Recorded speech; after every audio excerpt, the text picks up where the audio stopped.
Of course I didn't.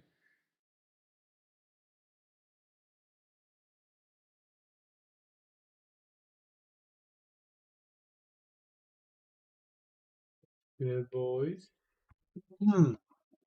What's up? Hope everyone's doing great.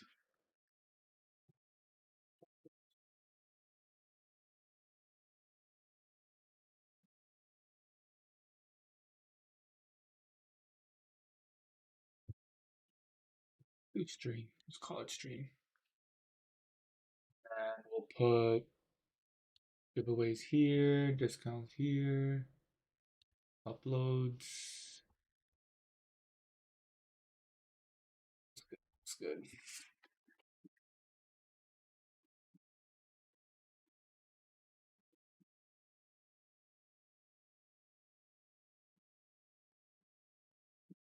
What's good, boys?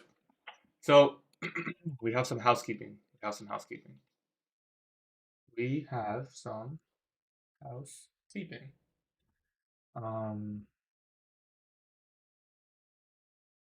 sure all the accounts are ready. Should be all fine. That open. Need this open.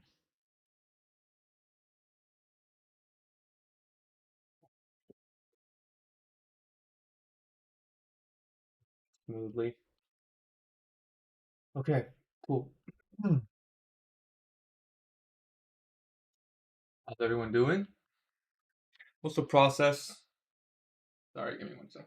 What's the process of 25K rapid from eval to payout? Like as in documents, do they need to call? No. They're only gonna listen. Firms, any firm can call you. It's only if they suspect that you are not the one doing the trading, or if you're not like actually allowed to be trading. Yesterday was crazy. I agree. I'm early today. Oh, am I? I've been waking up earlier, getting breakfast earlier, so just trying to be more locked in overall. Yeah,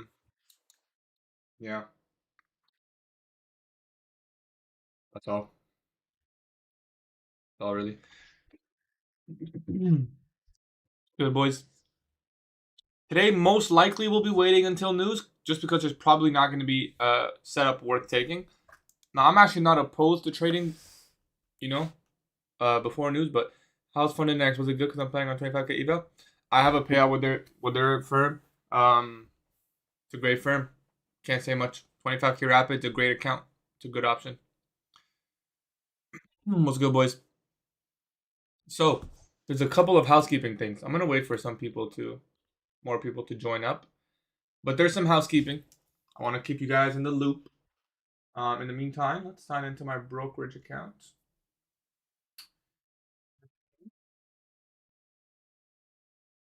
Market is green. I'm not gonna lie, it's green.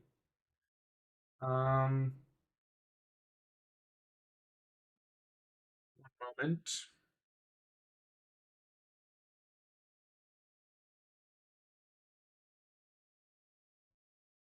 Good morning, boys. When is news? 10 a.m.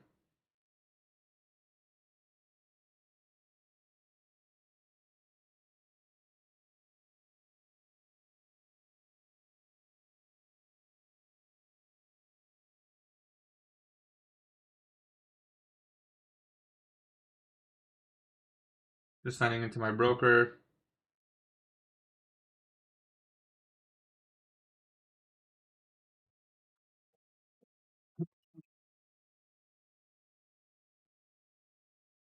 Okay, that should work.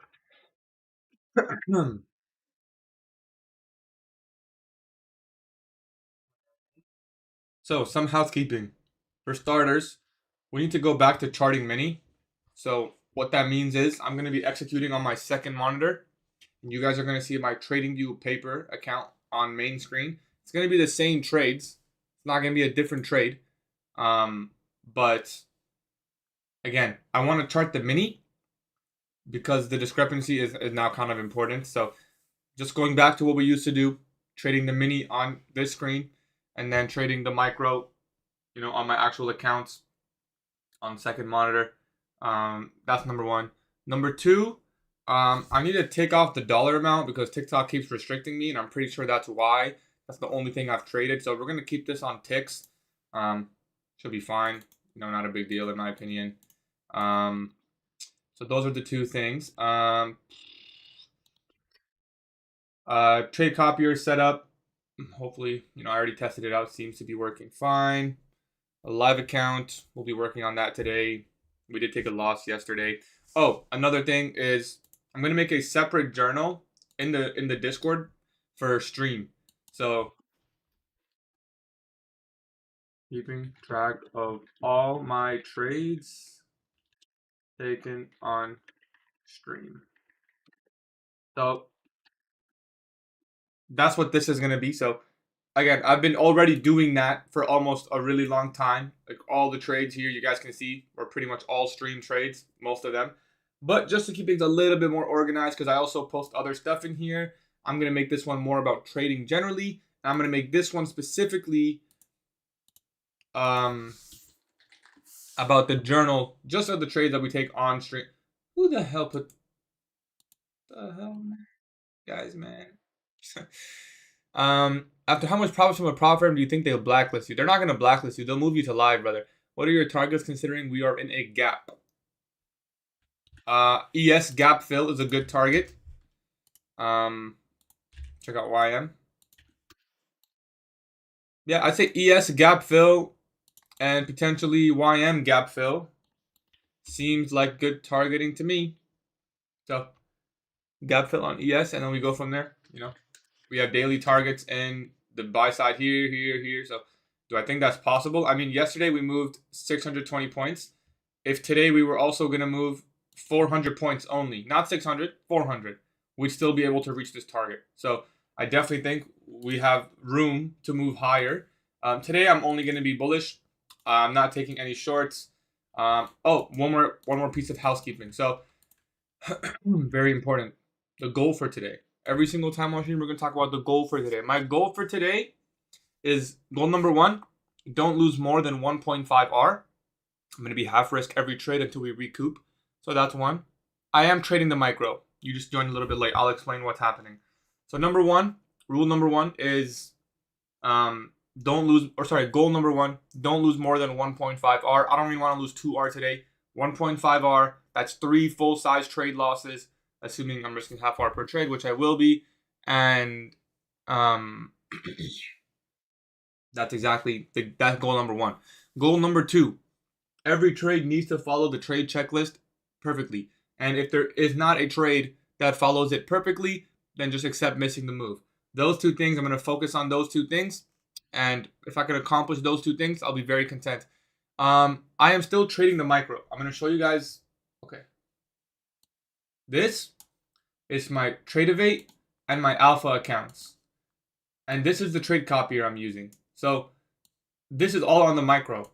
The reason I'm not doing this one on the screen, well, because it's not TradingView, but the reason I'm not trading micro on TradingView is because I want to chart on the mini.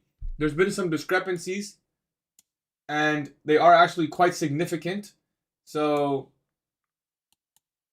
I want to make sure that I'm getting the information that I need. Really, is what it is. So I just need to make sure that I'm executing and charting consistently the same. So going forward, we're going to be charting on the mini, but all my funded accounts and live account executions will be on the micro.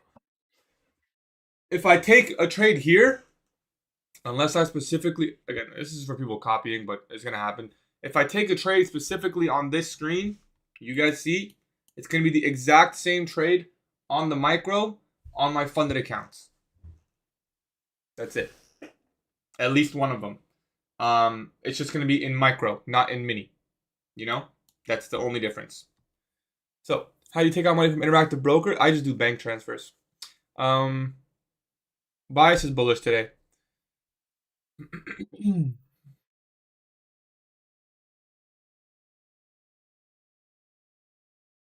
Pablo. What's good, Sonu? Desiree, what's up, brother? Karma, what's up, man? Yep. So game plan for today. We can go over the game plan. Everyone ready for the game plan?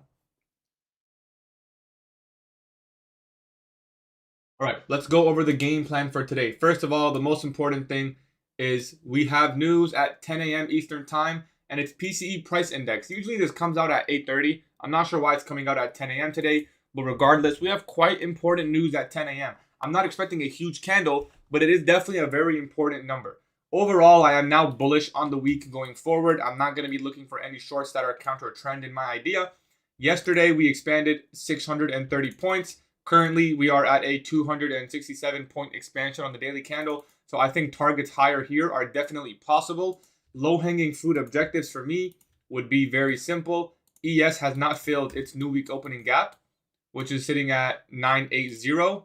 So that's right here. So I think S&P 500 can easily, trade up into here, assuming we are bullish. And that's going to be my low hanging fruit target for today.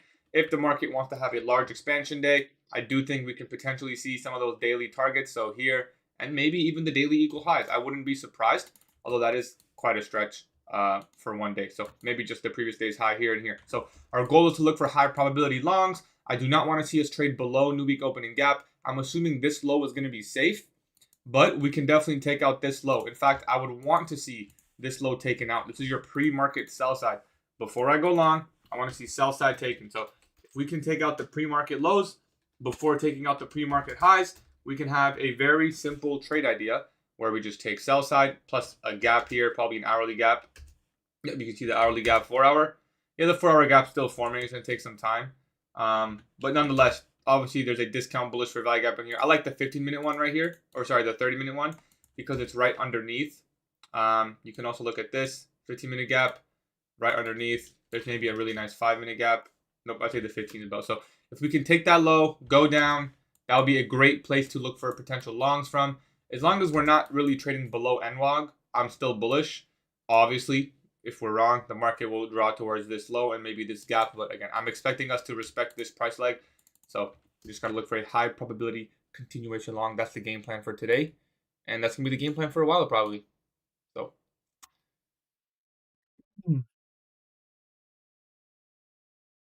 Sell maybe. If it's okay if you're bearish. Don't let me convince you. You mark the ES gap from the candle close or the wick. You need to go back to the 1-minute chart or 5-minute chart to where the candle closed and opened. That's what you need to see. Where did we close and where did we open? That's the important stuff. Where we close, where we open.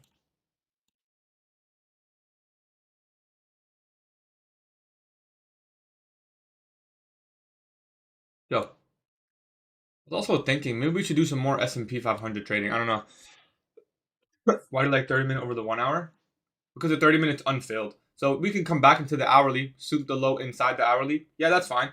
But you'll notice the 30-minute here. Like if we just come down right now, we have sweep of low plus 30-minute fair value gap or plus 15-minute fair value gap. So it's just a nice confluence. It's the same thing. It doesn't matter. It's the same hourly fair value gap I'm expecting to be respected. I want to see this one stay open.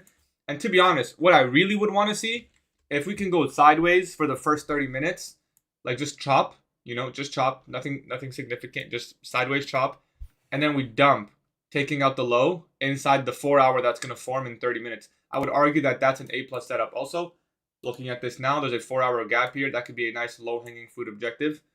Assuming we don't trade there. So that's the game plan. We want to be really patient until 10 a.m. Unless we see an A+ setup before, then we'll take it. But I don't think we will. It's most likely going to be a setup post 10 a.m. But we'll see what happens, obviously. And again, we want to see some sort of sell side get taken. Even if we don't take out pre-market lows, if we get something like this, where we put in a low, and then we go sweep buy side, and then we take the low, and then it's 10 a.m. reversal idea, like something like that could also be fine for me. Something I trust. Bro, wishing for the chop? Yeah. I would love to see chop the first 30 minutes here. That would be great. There is news at 10 a.m. Eastern time. Yep. And make sure if you're trading alpha futures, you wait 2 minutes before and after news. Unless you want your payout denied, I guess. So don't do that.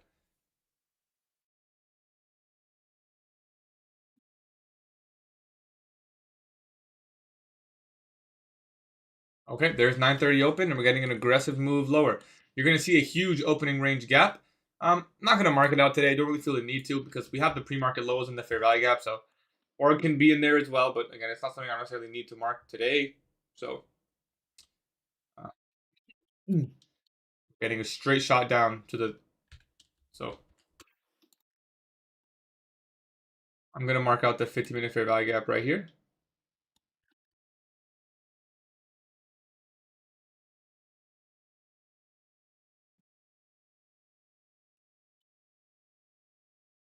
I'm assuming we're gonna go probably straight down, but again, who knows? If you look at YM, this is a red flag. If you look at YM, you guys on TikTok, you guys can't see, but if you're on YouTube, you can see YM's going straight up, and ES is doing what? Sideways. If you see that signature in price, Nasdaq goes one direction, one of the others go another direction, which is usually YM, and then ES goes sideways. Just don't touch. Literally, just don't touch. It's quite literally probably the most unpredictable way the market can put a move in. You know, so. YM is just straight pumping. What I do want to check out is my SPY call. Oh, that's good money. That's good money, boys. Boys, if SPY goes to here within the next 2 days,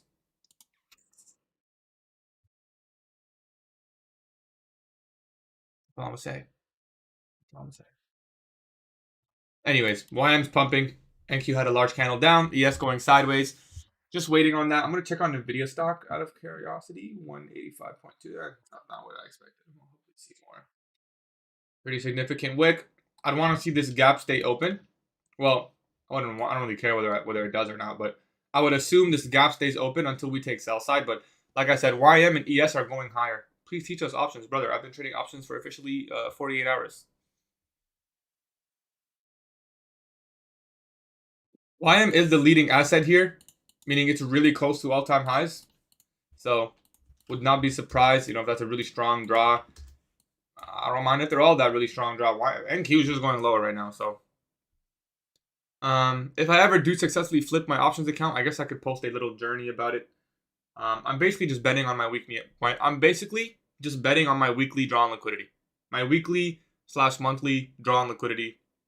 I'm betting on that with risk management, obviously. That's all I'm doing. Just buying an options contract. Like I'm bullish on the week. I bought a call. I'm gonna hold it. Let me see what rule does Alpha have for red folder speeches? It's just the news drop speech. The time. How much payout you withdraw?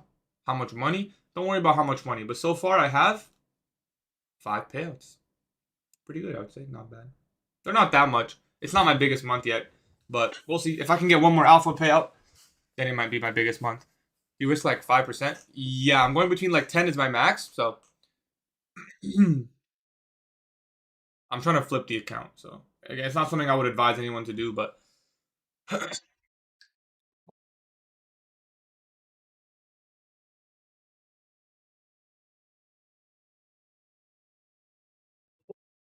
yeah, well, if you want to count it as 5, I took 3 payouts across 3 alpha futures accounts, so that's 3.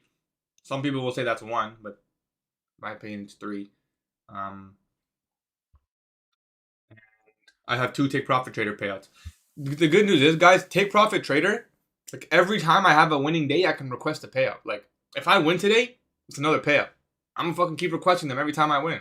Not gonna be that big, but I'll take it. The goal is to move to live. That's why I'm taking out small payouts with them. But that's the goal. Anyways, is Lucid better than Funded Next? If you want the daily payouts, it really just depends. Like Funded Next Rapid is a really good account. I'm not gonna lie. You could pass in one day. It's a really good account. But Lucid Flex, I fuck with Lucid Flex. I like Lucid Flex a lot. I wish my Top Step accounts were Lucid Flex accounts. I'm not gonna just randomly blow my Top Step accounts for no reason. Even if it's slightly better, it's not worth it. Like I'm not gonna full port it and switch. I thought about it, but it's not worth it. Like it's not that much better that I should just blow 5 accounts and switch. What's the point of going live? It's just better. So with Take Profit Trader specifically, not every firm has a good live account, by the way, but Take Profit Trader specifically, that's the one that I use. You get a 90% split always. You get no consistency rule. You pretty much have no rules, just 90% split, and I like that. Which which take profit trader account? They only have one account. But if you want daily payouts, you can also use Lucid Flex. That's probably the one I would recommend. It's easier than Take Profit Trader. I actually would not recommend Take Profit Trader to most people. Alpha Zero is 90% split always. If you guys wanted a firm with daily payouts, I would recommend Lucid Flex. Lucid Flex is like go. Yep, exactly. That's why I wouldn't recommend Lucid Black. I don't think Lucid Black has daily payouts though. I don't think FundNX has daily payouts. They had that one account, but I don't know if that still exists. Are daily payouts worth it? I mean, I think at least one of your accounts should have daily payouts because then you can literally make money every time you win. Like, that's like the dream, no? You would need a for any account with daily payouts. You need a buffer. Yeah, that's why I don't recommend them first. I recommend Alpha Futures first. I don't need a buffer. I don't have a buffer on my Alpha account. I won a couple of trades and I requested the money on 3 accounts. If I win another couple trades, I'm gonna request the money again. Eventually, I can go for a larger payout if I want, but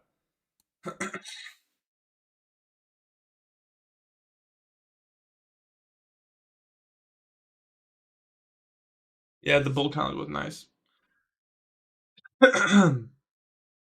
Trump was crazy. Yep, that's Alpha Zero. Yeah, 90% split, $500 days. Pretty simple.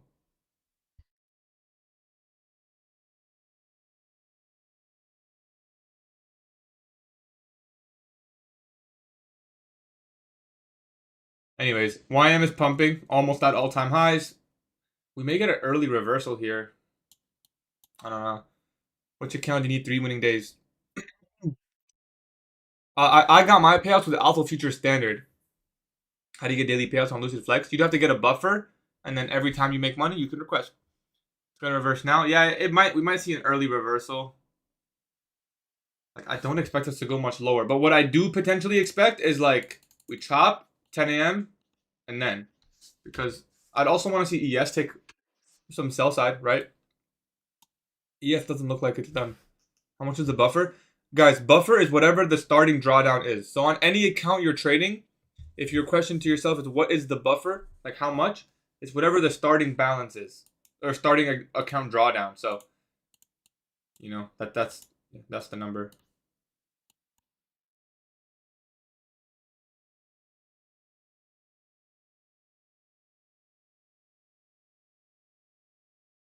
I'm not going to take this trade, but it very well could be the point in which we rally higher above these equal highs, which, by the way, is such a nice draw on liquidity, if I can just say that.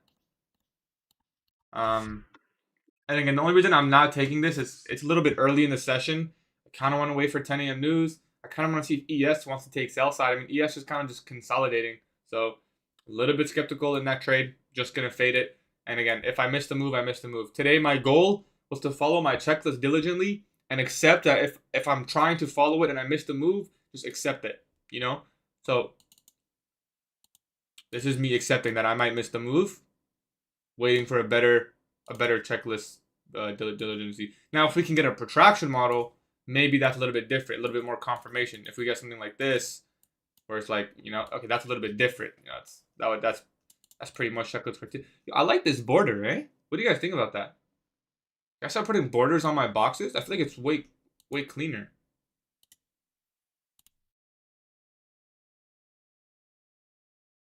I like that.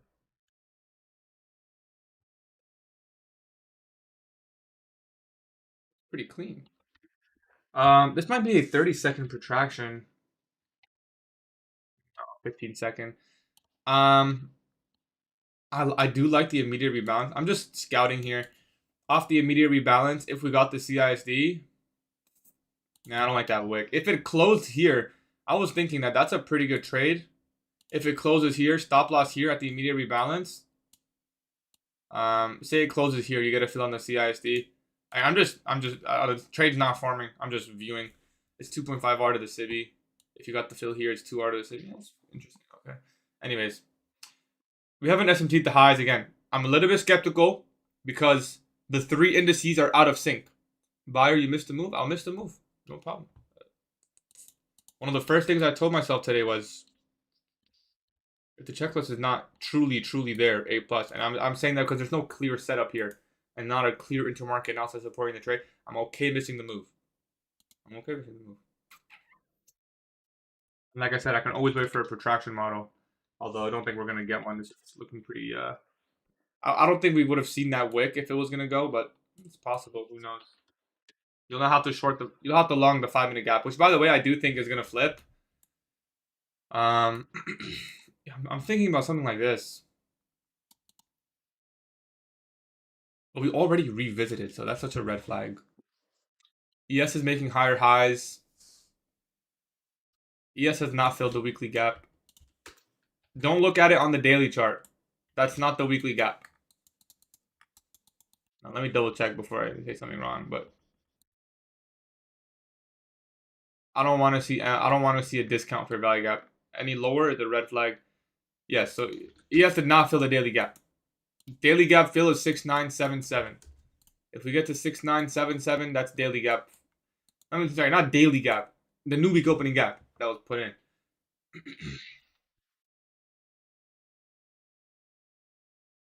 Intermarket's aligning now? I wouldn't say so.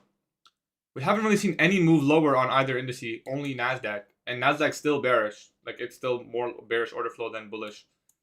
Remove this. Again, I think I'm more leaning towards the scenario where we sweep out this low one more time after 10 a.m. And that will be the best trade. If it forms. I don't know if it's going to form, but if it does, that will be the best trade.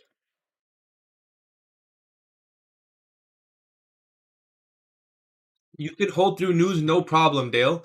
Just make sure you don't have any orders executed 2 minutes before or after. So you have to hold through news plus 2 minutes. Okay? No stop loss, no take profit. That's fine. All my accounts are on longs. Good luck, bro.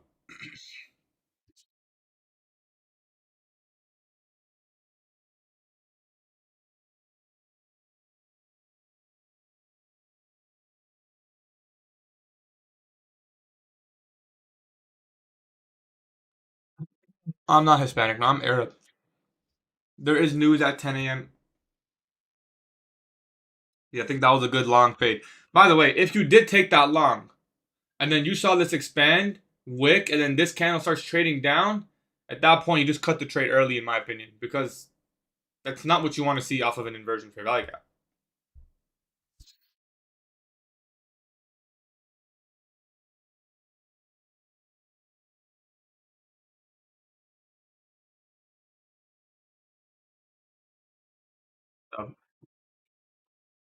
Oh, you're Arab? I am Arab. Hey man, what kind of altitude account did you take the payout? I take the payouts on. I use standard accounts.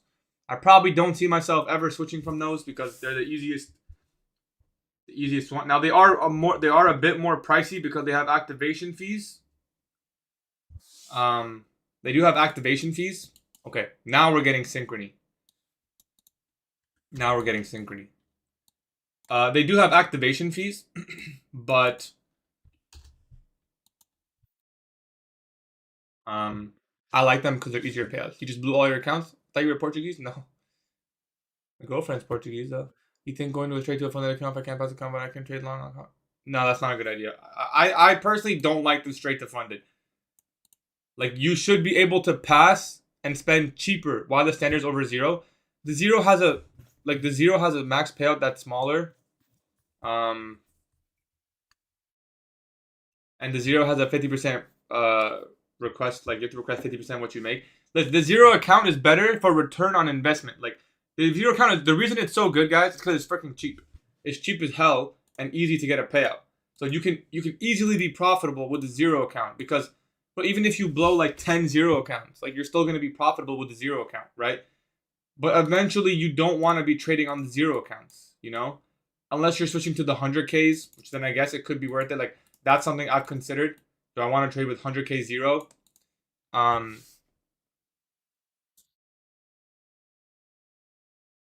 But I think I'd rather the standards. All of you laughing, watch this bottom tick. Uh-oh. 3 minute chart. Looks like this. 3 minute, 4 minute, 5 minute. Anyways, what I'd like to see here is, so now that ES is coming out to sweep some sell side, we could see a potential reversal. It didn't take out as much sell side I was hoped. I want to see lower if I'm being honest. I want to see lower.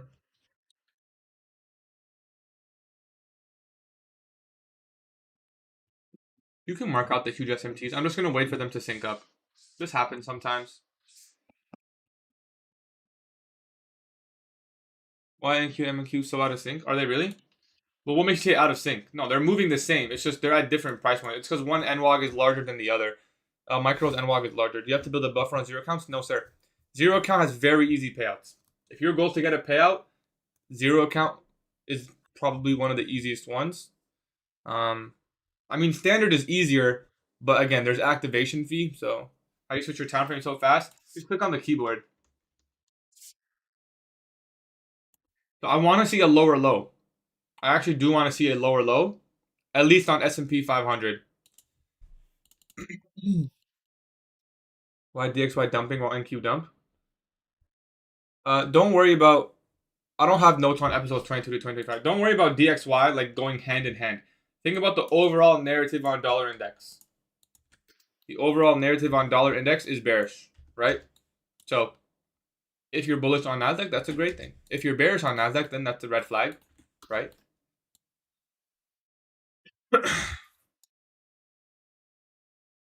I will stay here in lunch.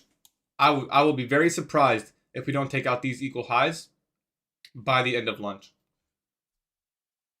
I suggest micros.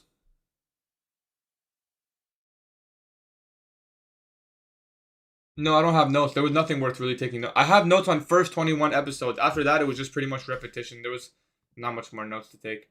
And no, I don't have notes on 2025. I watched them all, but no notes. Asian lows. I wouldn't want to see Asian lows, but it's possible.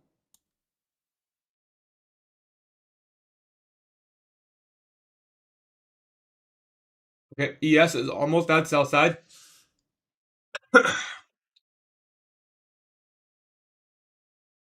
Oh, my mother's life. I've been in cells this whole time.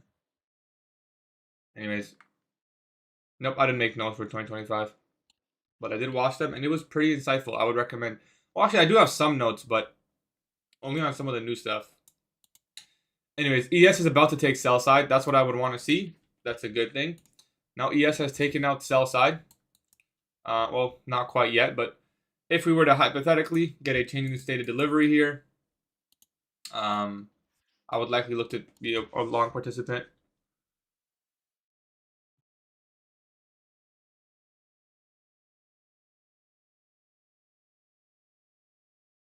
ES has now taken sell side. This is going quite low. The 4-hour gap has filled, so immediate rebalance in that sense. We are trading into that discount hourly fair value gap. This is about as low as I would want to see the market go. Like, I do not want to see this low get taken. It's possible, but this is a strong drop, and I don't like it. I think we may get a very volatile reversal. We'll just have to see. Obviously, this is very strong. This is not what I was expecting today. You know, straight shot down after 9:30. Overall, I mean, we're still up, but we may get an org fill.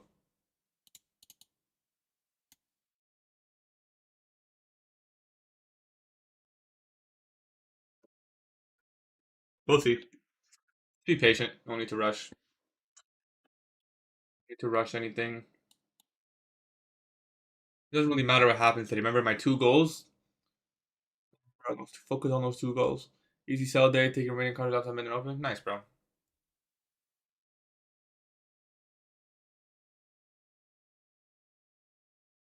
Well, laptop. I'm on a computer.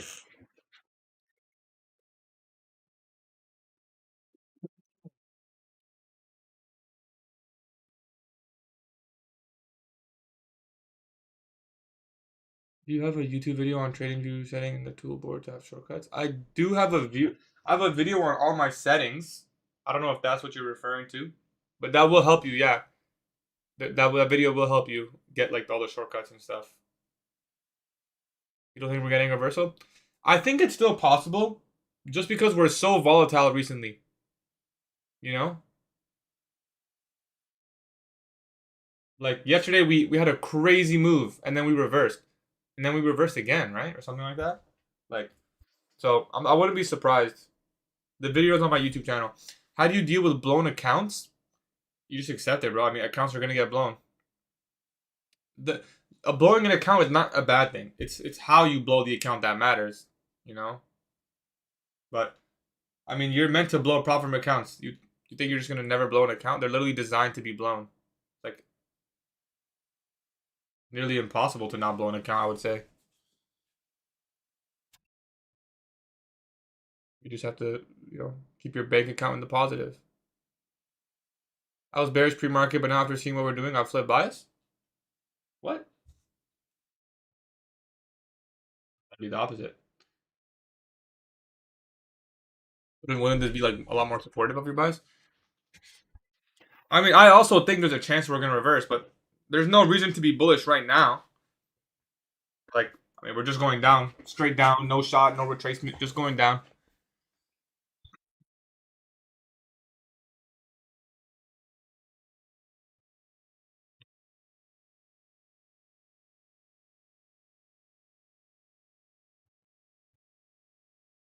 I think you survive being a gay in this society. You just gotta be hella strong, bro. I guess. You gotta be hella strong and you gotta find support. You gotta find support. That's the answer, bro. You sell off time. I don't know if we're doing the same charts. What? Are you supporting me? I don't even know who you are, bro. So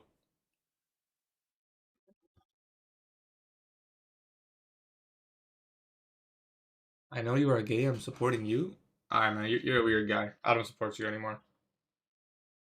OTE entry right now, fifth line. I don't entry OTE, but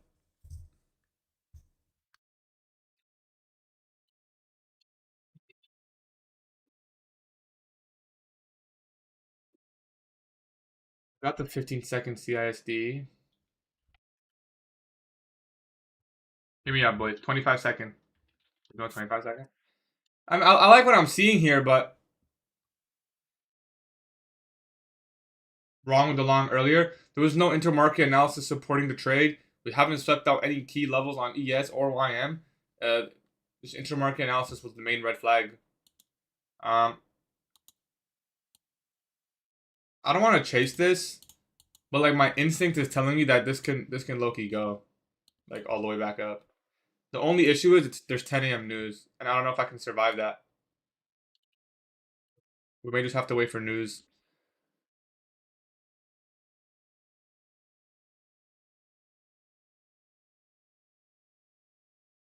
That's your first one. Nice, bro. Started watching 6 months ago and seeing you now. It's a great out to improve it. Appreciate you, bro. Yeah, I've been training for almost a year and a half, so definitely improved a lot.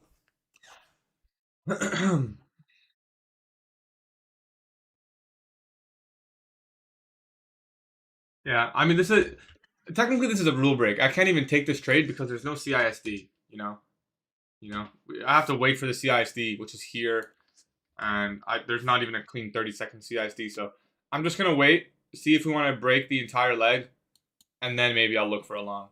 So it's just easier to trade. I mean, a continuation idea, but it's all like, what do I say? I trade micros.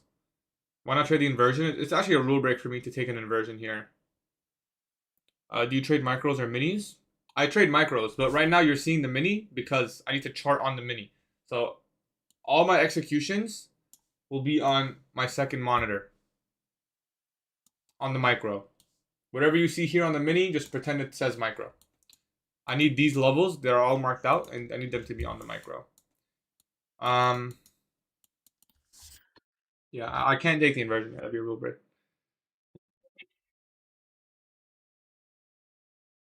Continuation is easier, but like that's so like it's a silly question because on one time frame it's a continuation, on another time frame it's a reversal. So does it really matter? It's the same stuff, you know. I would advise trading with the higher time frame is probably the easiest kind of trading you can do. Why do you chart on the MNQ? I chart on the mini. Can I connect alpha to trading view if I don't have real time data? Yes, you can. Just have to get a TradeAvate account, which I think is the only option now. So, yes. Why won't I take the inversion? It would be a rule break for me. I need to see a CISD if I'm looking for a 930 reversal. I need to see a change in the state or a breaker. An inversion is not enough. If it's just an inversion, in my opinion, it's a little bit. It's just not enough confirmation. I dropped down to the 30-second. There wasn't even one there. There was a 15-second CISD, but it's weak. It's really weak. Like there's no clean sweep and then invalidate the leg. So also 10 a.m. news is almost here. So I'm just extra cautious getting close to news. You can take it because no, it's not because news. Although that news is a red flag. I need to see a CISD. So I was waiting for price to close above here, and then I can start looking for trades. Remember, I want to follow my checklist diligently. That was my goal for today. Number 3 on the checklist is strong, clear setup with confluences. One inversion fair value gap, although it is from a very nice level, was not enough.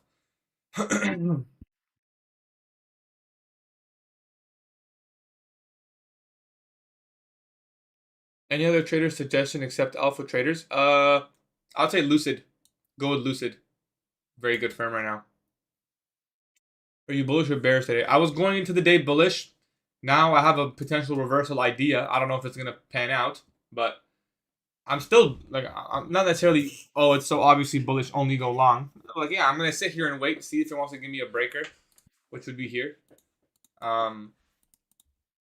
So like I'm looking for longs. I'm not gonna short today if that's what you're asking. So I don't plan on taking any shorts today. That could change, but as of right now, no shorts for me. If you can afford a prop firm evaluation account, but you can't afford real-time data, I think your priorities are a little bit wrong. You will probably not pass that account. I'm being honest. If you're out here buying prop firm accounts and you don't even have real-time data, bro, what the hell? You a trader and you don't even have real-time data? You gotta get that shit, man. Like you are spending your last dollars on a prop firm account, I promise you, you're not gonna pass. You have not even seen the charts long enough on real time.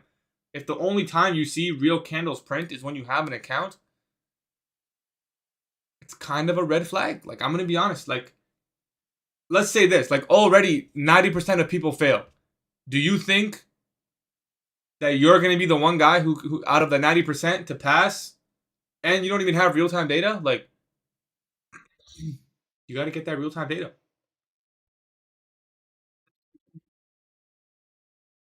Yep, news in 3 minutes. Yeah, unless you're a copy trader, then I guess you don't need the real-time data. It's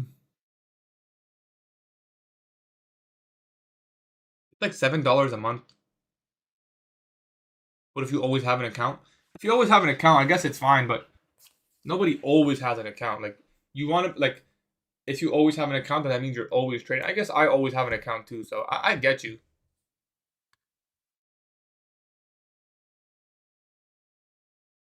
If you have alpha accounts, you can. Okay. You can't copy trade. So let me answer that question. You can copy trade on TradingView with any prop firm, but you need a third-party trade copier. TradingView does not have trade copying built in. So if you just sign in with an account, any prop firm, doesn't matter which one. If you sign in on TradingView, you're not going to be able to copy.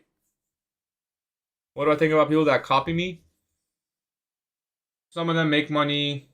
Some of them lose money. What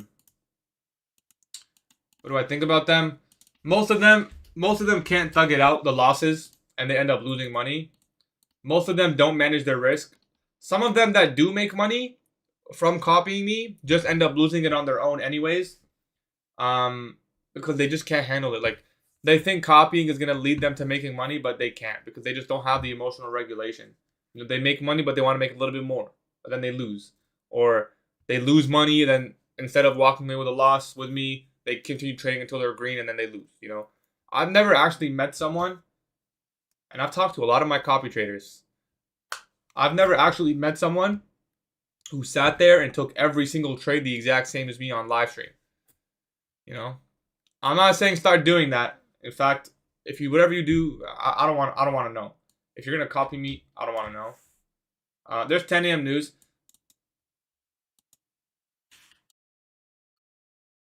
All right. I wouldn't want to see much lower at this point. I would not want to see much lower at this point.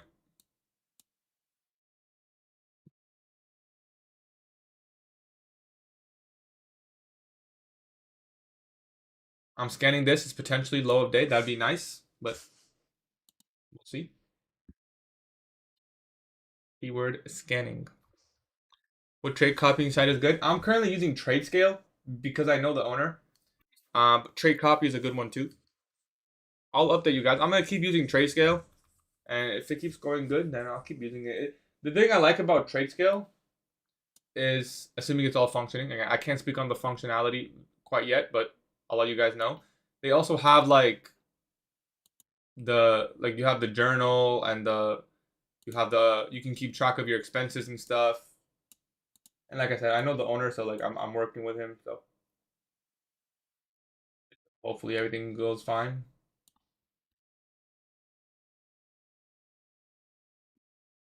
Speaking of, let me make sure this copier is still working.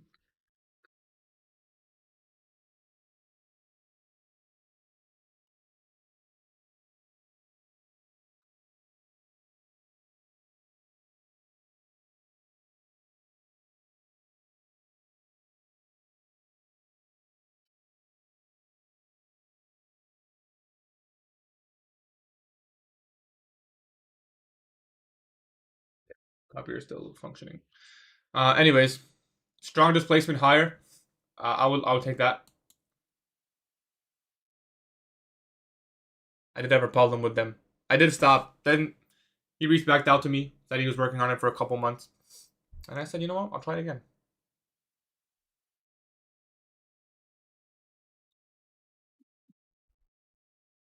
Good shit, Woody. I like that. Proud of you, Woody. The thing I don't like about TradeSyncer is you need to like pay extra for, which is not that much, but you need to pay extra for multiple accounts. Like you can't just trade 40 in one. On this one, I can just put 70 accounts on the same one. Trade Copia even has a limit of like 40. And if my goal is to get 20 Apex accounts, which is a goal for me if you guys haven't been watching my videos, that's something I want to accomplish at some point this year. Hopefully it doesn't take a full year. I might wait for CPI and just buy like 10 and go from there. I like Trade Copia, yeah. I've been using Trade Copia. I have both. I'm actually paying for both, so. You know, Apex has 30% consistency. That's the lowest of all the firms, if I'm being honest. But 20 accounts, so. Are 3 funded 3 or 5 minutes after news for alpha? It's 2 minutes. So you're good now. It's 2 minutes. I don't know what account size I'm going to go for. Yeah, no consistency on eval. Yep, that's exactly what happened. It didn't take minis. What happened was I took a trade with 1 micro, and for some reason it copied it 100 times. No, there's no consistency on eval for Apex. I've never tried TradeSyncer. How much would 20 Apex cost? The evals are cheap. The evals are not that expensive. Like 50k Apex accounts. Like what is it right now? I don't know, maybe 30 bucks, 35 bucks. Monthly fee? Yeah, it's monthly until you pass. I'm gonna be honest. If you're getting an Apex account, it's the full port account. Like that's the one account where I would say like it's probably more profitable for you to just full port the account until you pass. You know, like one trade all in and then repeat until you pass because the evals are so cheap. And if you wait for a 90% off, it's literally like $15 for one. There is activation fee though, which is fine with me. If we get speed here above this high, I'll enter long. No trades yet.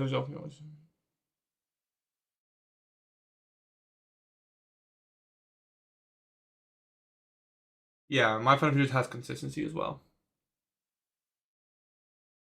Apex is known for denying payout. I promise you, there's probably like very minimal. I've never actually met someone who's been denied an Apex payout and shown proof that it was not their fault. Most times, what happens is people say, "Oh, Apex denied my payout." It's because they broke a rule. Every time Apex denies a payout, they send an email of the exact rule that you broke. They don't just say, "Sorry, but denied your payout. Peace." No, they tell you the rule that you broke. You know.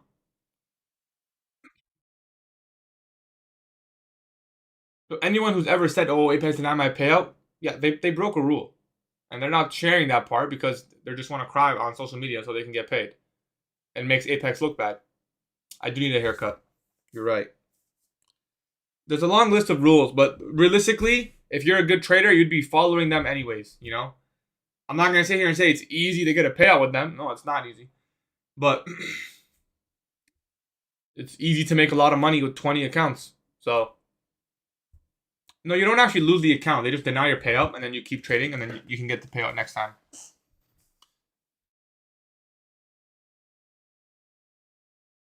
He broke rules. He probably scaled too much, or he definitely broke a rule. I mean, I'm not gonna say definitely. I'm not gonna say definitely.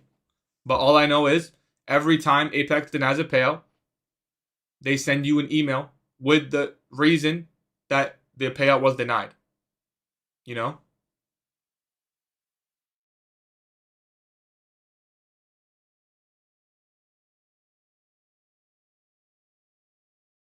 It's unrealized. Yeah, exactly. Activation fee, it changes every month. They run discounts on activation fees too. Right now, I think it's like $65. I don't know. Even funded? Yeah. That's the tough part about Apex. Bankwire? They use Plane. They use Played or Plane. I think it's called Plane. So it goes from Plane to your bank.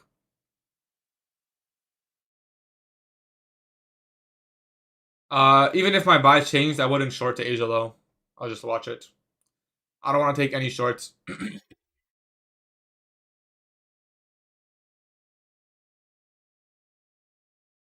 Played. Oh, it is played.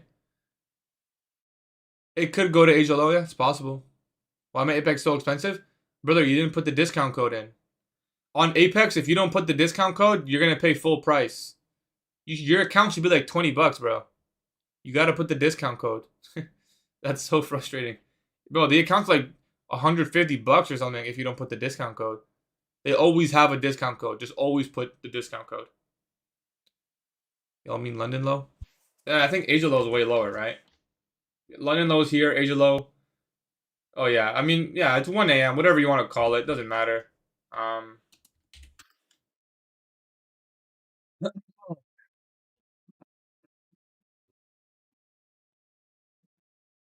where do you put the discount code? When you buy an account on Apex and you get to the final step, I think, or no, sorry, before the final step, it's gonna say like, enter promo code here. Put it in there.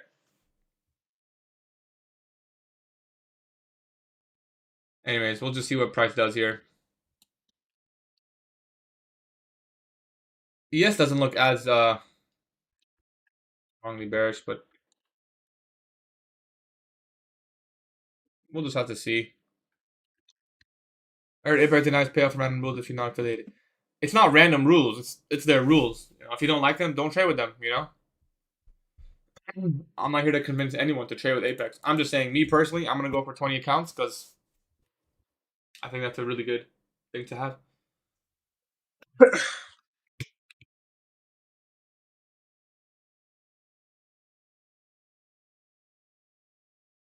Today's target previous day low. Damn. You think we're gonna drop 508 points more? Where should I go for now? I have 350k alpha. I would add Lucid Flex. Lucid Flex is the firm you want to add, brother. How do you keep track of all these accounts? I don't have to really keep track of them. I just trade them.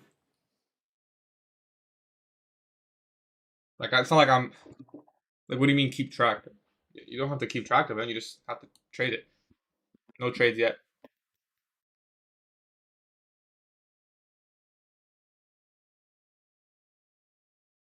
So yeah, I don't know Frank. No, Thursday reversal is rare. I wouldn't expect Thursday reversal. Could it be Thursday high week and we stay in the range? Yeah, but let's just see what happens. It's still early. Still early. It's 10:09. Shorts on oil. What's good, Grant? Did we take that objective on the daily? Oh my god, we did. Oh, we just fell short. Oh my god, oil shorts. Yeah, oil does look like it's gonna go to previous stage low. And that's from a nice 15-minute fair value gap. And the order block. Yeah, this looks like a pretty good short on oil, I'm not gonna lie. I would have had to get in somewhere here, but it actually does look like a good play. Anyways. I'll just wait on the Nasdaq here, see what it wants to do. Are we all longing 410? What's 410? 410. Oh my. You guys are really bearish. Would you consider first? ITT says after 9:30, so not 9:30 candle, but today. It can be 9:30 candle. There's specific criteria. I'll be honest, it's not clear. I don't know which one I would use. I don't know which one I would use. I wouldn't even try to pick it. If I had to pick, I'd probably choose this candle at 9:30. Kind of messy in here, but if you guys know what a market maker model is, yo, this might genuinely be one of the cleanest setups for a market maker buy model. This is like literally the perfect consolidation. 1, 2, smart money revert. Like it literally, like if you're trading the pattern, I'm not talking about bias. If you trade the pattern, this shit looks exactly like a market maker buy model. All I'm gonna say.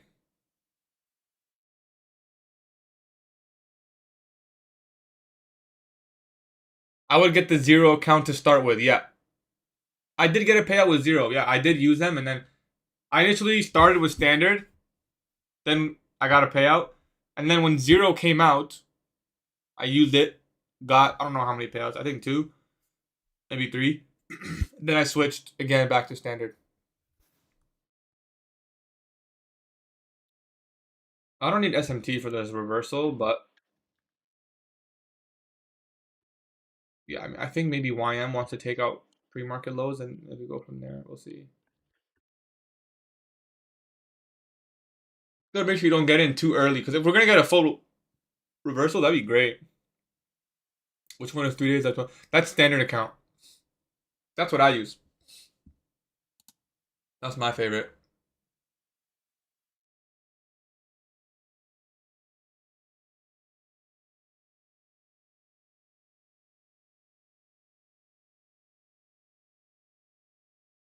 So we're consolidating here, lower portion of NWAG. It's hard to say what will happen.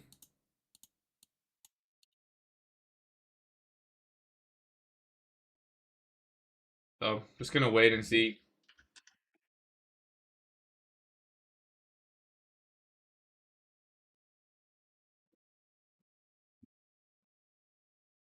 What prop do you a zero account? Alpha Futures.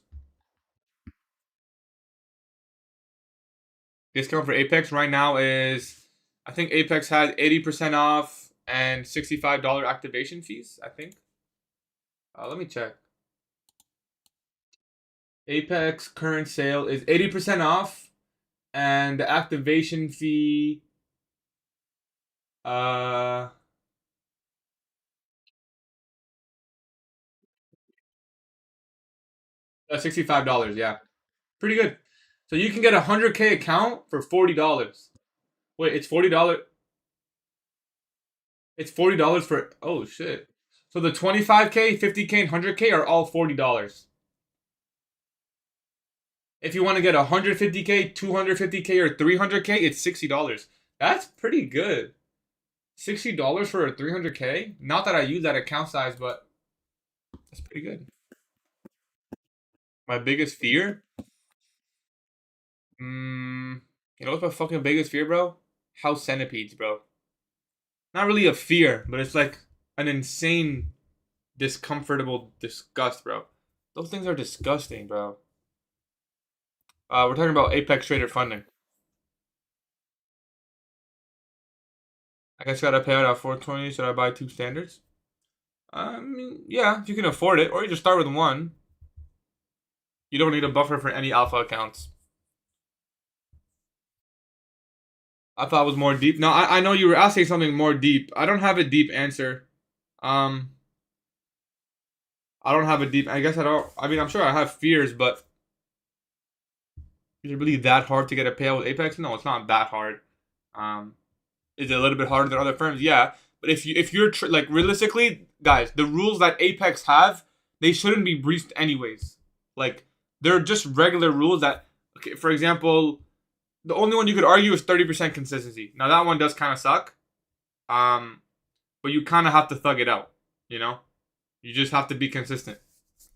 All the other rules are like pretty self-explanatory. You know, don't over leverage your account. Don't hedge your account. Don't lose too much money in one day or in one trade. Like it's pretty self-explanatory. Okay, are we trusting this protected low? Probably not.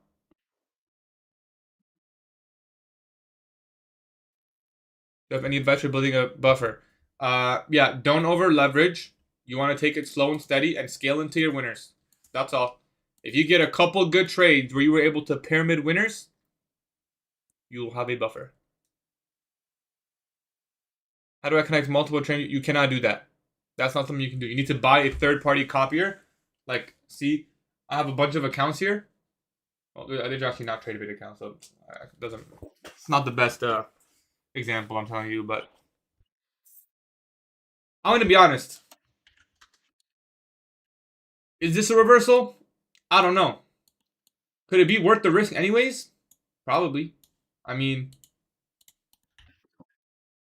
hey, you took this 10 times with a $100 stop loss, potential to make 300 and more. Shit. Okay, I mean, there's no setup here, but I think you guys get what I'm saying. Why don't you use VIX? I can see everything I need to see on this chart. People who have to show proof, it's because they got flagged for not being the ones to actually trade. That's why. So whether they were, they had a flag for copying different accounts and hedging, etc., etc. Any firm can do that, by the way. When the Next has done that, those other lower firms have done that. Do not do, brother. Do not do wealth charts. Do TradeAway. Do not use rhythmic wealth charts. Please. That might be like literally the worst platform out there. Gatie doesn't make money from trading, just his commission from people. Okay. I mean, I have 5 payouts this month. So I would beg to differ. Does your standard account have a max payout? It's 15,000. What type of account on Apex do you recommend? Just the TradeAway, the regular one. Can you explain Apex rules? I'm not gonna sit here and explain all the Apex rules. But yeah. TradeAway is not available here. I use Wealth Chart. If it's not available, then I guess you have to. Source, trust me, bro. I mean, I do make money from commissions, but like I said, I mean, I have 5 payouts this month. Why advanced over standard? I use the standard. So why advanced? I mean, advanced is better to make more money if that's your goal, but I like the standard because it's just easier. Tradeify Select. I actually don't know about Tradeify Select. I was gonna look into Tradeify today. Someone told me I should start looking into them. So, is there an inactivity rule on Alpha Zero qualified? Because I haven't traded in a week. I think Lucid is better than Tradeify. Yeah, I would assume so because Lucid is good. I've had 5 bigger months before. Now it's just dumps I give up, or I stop top to get the beat. Oh, that would suck. What is the hedging rule? You're not allowed to trade on one account long and one account short, and that includes between prop firms. If they catch you doing that, you can be breached. Top step? There's no top step code.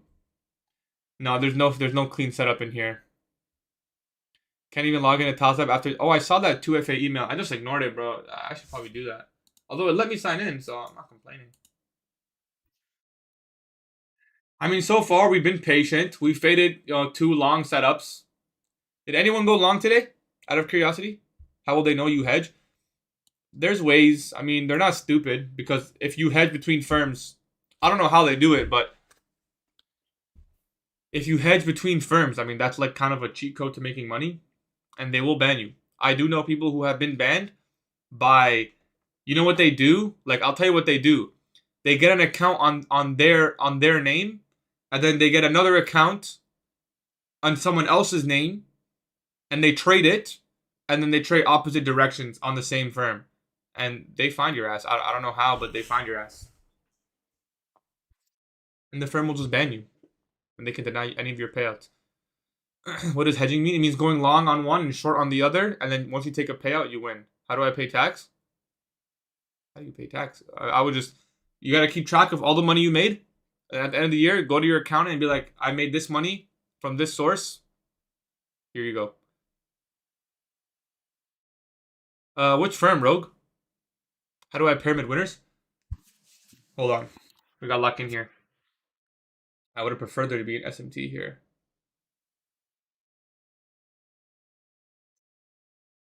I mean, I'm gonna be honest. Like, this is a Hail Mary long. Like, to just take the first setup that forms.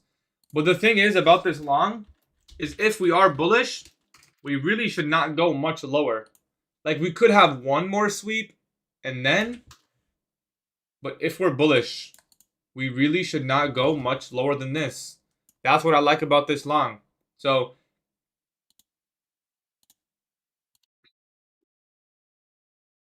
I live in Canada and tax is awful. It's one of the worst countries for tax. I'll be honest, this is a Hail Mary play. But for $100 risk with amazing pyramid opportunities, it may be worth it.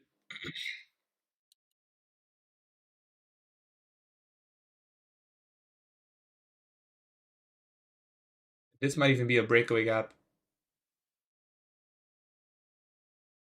It would be shorting inside the 15, but you're also longing inside the 15. So I think I like the reversal. I think we'll try it. See if we can get a good fill.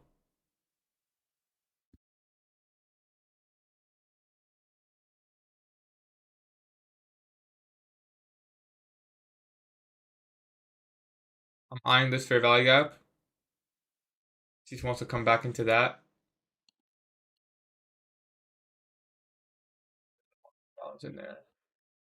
Considering buying this fair value gap.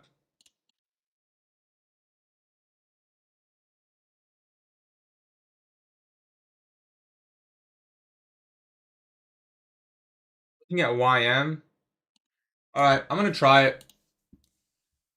Not the best fill on trade of 8, but they should have copied my accounts, right? So entering this trade with half risk.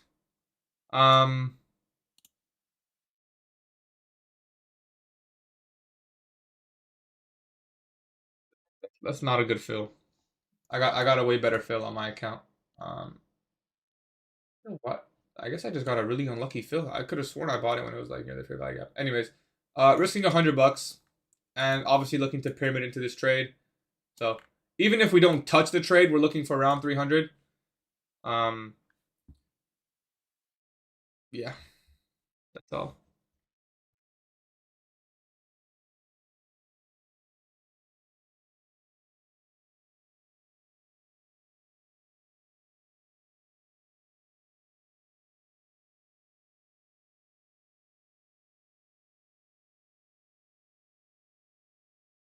Um,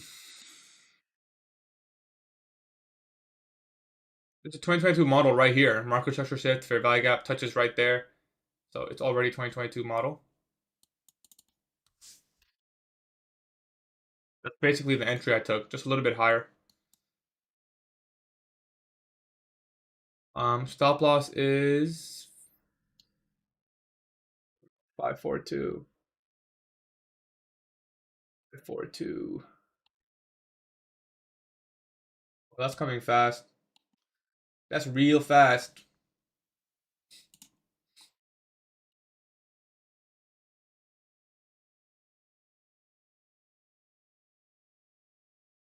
Looks like that 15-minute fair value gap is gonna play out short side. Probably, I mean, just the way that's forming, it's probably gonna go to this. I'll mark it. I'm not gonna short it, but I'll tape read it. If this fails, I'll cut the trade early if it gives me a better exit. Like if it comes up here, I'll cut it early. But it may not give me an opportunity to do so. If this next candle goes up, I'll close the trade early. I don't think it's gonna give me the opportunity. No, I'm out there. Okay, so we lost $100 there.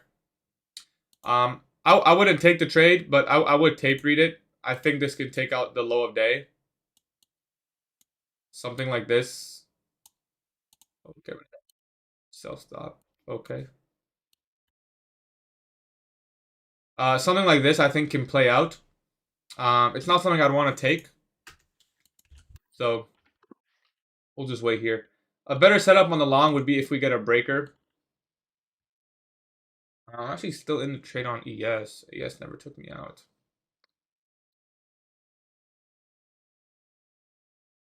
To wait and see. I gotta somehow add my accounts too because there's too many accounts. If I do this.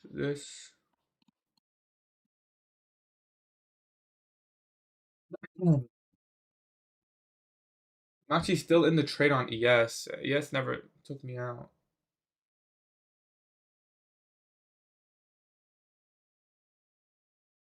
This fair value gap will probably hold. I would expect us to deliver to sell side liquidity now, which is here. Uh, let's just call it London low.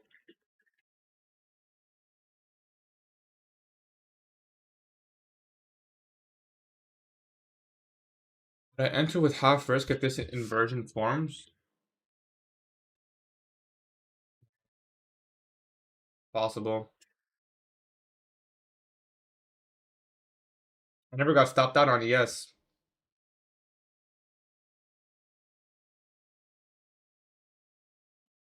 I am considering retrying again with 0.5 R risk. If this candle trades down and explodes higher, say to like here, I'll buy it.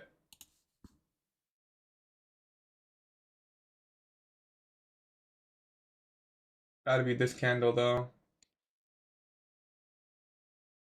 Meaning entering off a potential balanced price range. Just a re-entry idea.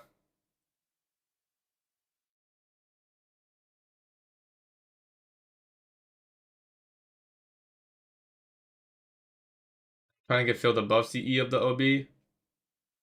So my entry's at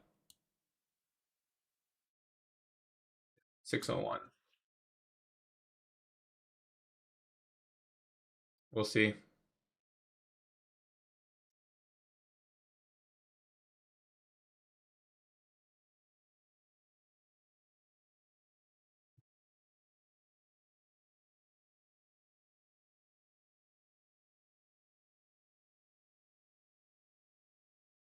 Idea is not really invalidated. I'd want to see this one stay open if we're bullish. I'm gonna leave my order there. See if it fills. I'll just try it again.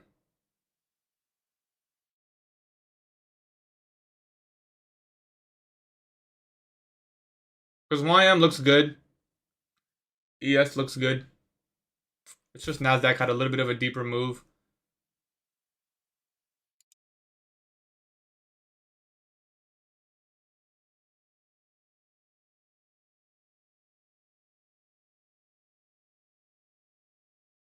Stop loss would be right there.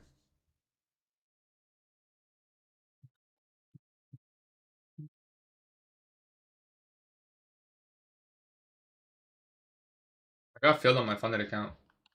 I don't know why I didn't get filled here. I'm just gonna click buy. Alright, I'm trying the long again. Still with 0.5 R risk. So if we lose this, we're down $200. Acceptable amount.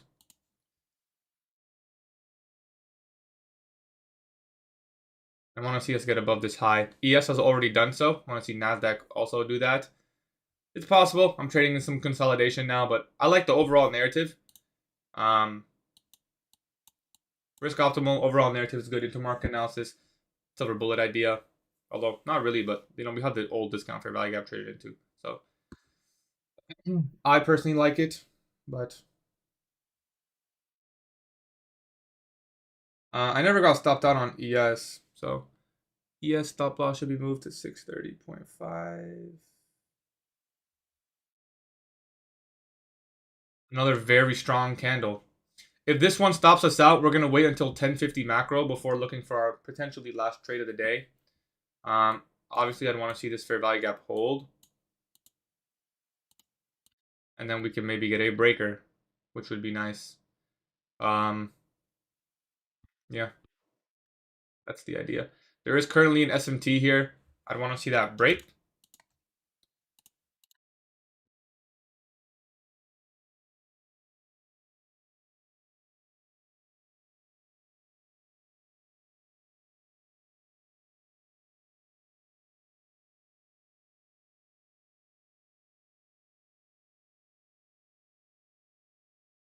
Trying to focus on the candle, see what they're telling me. Right now, we broke down, traded back into the gap. Pretty solid rejection. Let's see if we get the follow through above the high. I want to see us not trade to 50% of this wick. If we do, should be quite sensitive. You could go ahead and move the stop loss here to 571. I'm not going to do so, but you could do that. That would half your risk again. I want to give it a little bit more space just because I already know it's kind of been high resistance. If you look at the others, if you look at ES and YM, they actually look pretty good. Nasdaq does not look as good as the other two. Now the other two are also kind of moving lower on this candle.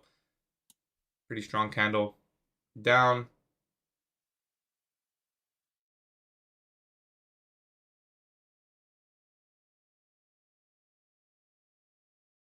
It's like it's kind of choppy. This is 10:30 power of 3 in play now.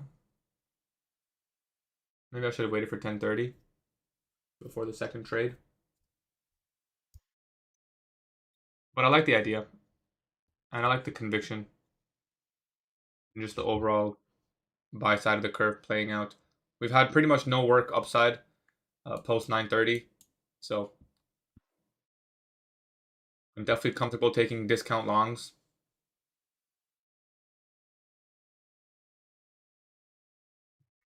See if the market wants to give it to us or not. I think we're leaving London lows. Continuation short. Yeah. Yeah.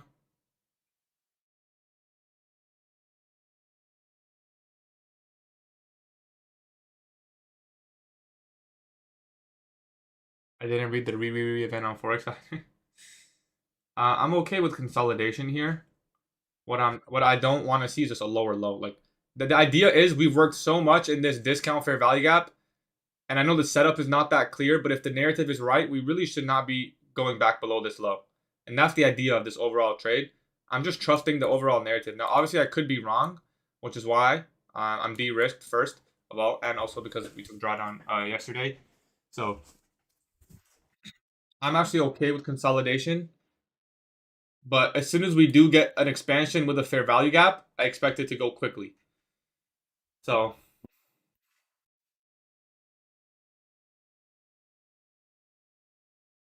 the idea is simple. We've done a lot of work in here. I don't want to see us revisit. It's all balanced out, right? It's all balanced. There's no inefficiencies in here. So if we are bullish, this is the right trade, is what I'm trying to say, in my opinion. Could be wrong. We could see lower and then maybe a late reversal in lunch or PM, which is fine. But if we're going to see a move in AM session higher, then this is the right trade, is what I'm trying to get at. So I'm okay risking. I'm okay risking on that premise, you know? Pretty good expansion here. Live account restricted again. Okay. We are getting that fair value gap. I want to see that form. That's right here.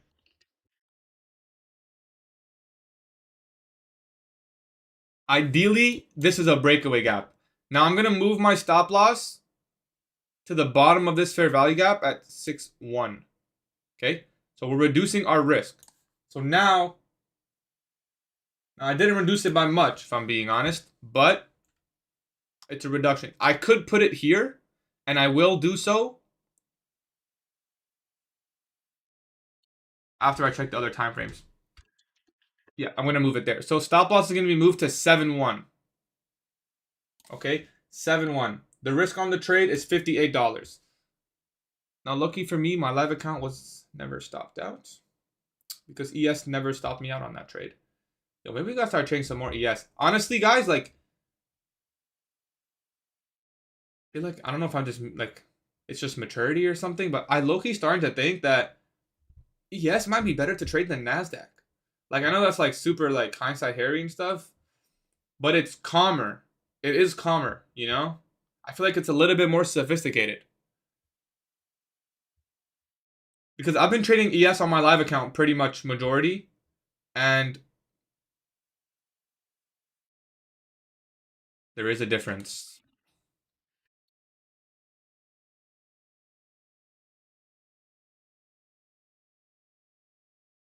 So stop losses trailed. The risk is reduced to $50 on the trade. $50 is very comfortable. I'm gonna look to add more contracts if possible. Um, I just don't know where yet, if I'm being honest. In fact, we can go to 7.3 on the stop. In fact, we can go to like even here, 7.8.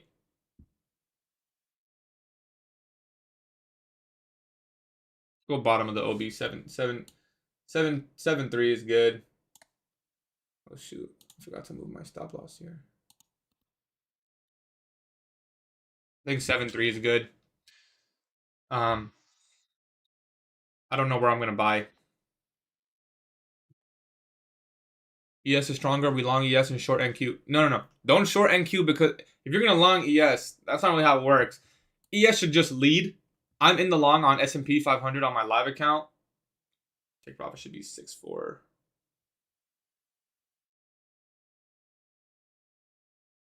I have a 4-point stop on.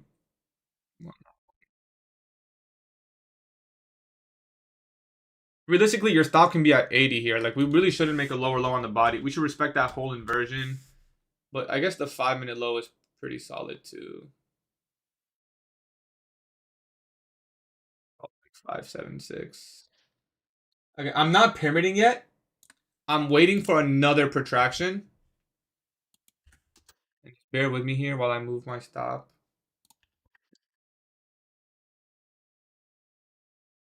Just trying to manage my loss in case this is a loser, right? So risking $45 now. This is a pyramiding option in here. But I'm not gonna do so. What I want to wait for more is if we get more something like this, then I can move my stop like to the bottom of the inversion and add one there. I think just something I'm a little bit more comfortable with. Even if I don't pyramid it, it's a $300 TP across all my accounts. That's pretty significant. And I know I say don't set a TP, but this is actually quite my best case scenario for this trade. So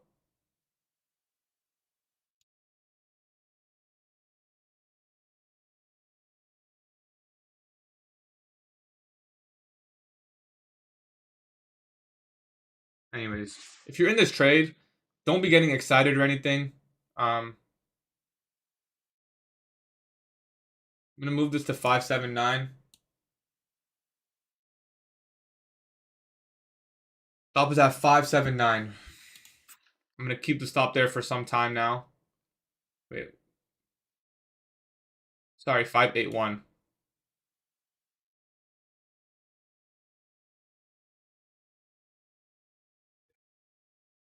I'm gonna keep the stop there for some time.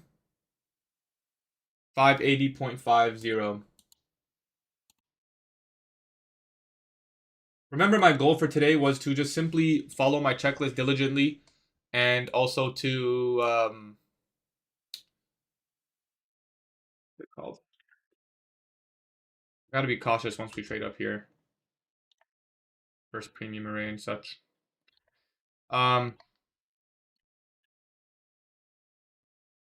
Remember, my goal for today was simply to follow my checklist diligently and make sure I don't lose more than 1.5 R. So that's what I'm trying to accomplish. Move the stop loss to 5.82. Just the order block body low. It's a little bit different on the mini and stuff. So on the micro, it's staying where it is. I don't know, but that's where it is in the body low here. So we're starting to approach a premium market. So if I'm gonna be wrong, which is possible,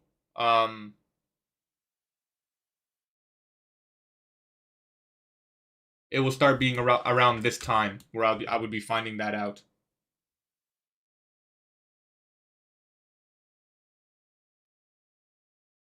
We'll see. If we get a protraction model from here, I think we have a 3-minute gap. Yeah, there's a nice 3-minute gap in there. My stop covers the 3-minute gap nicely. 5-minute fair value gap. It covers the majority of it. I like my stop placement. 4-minute gap covers the majority of it there. Yeah. I think 580 is a good stop. So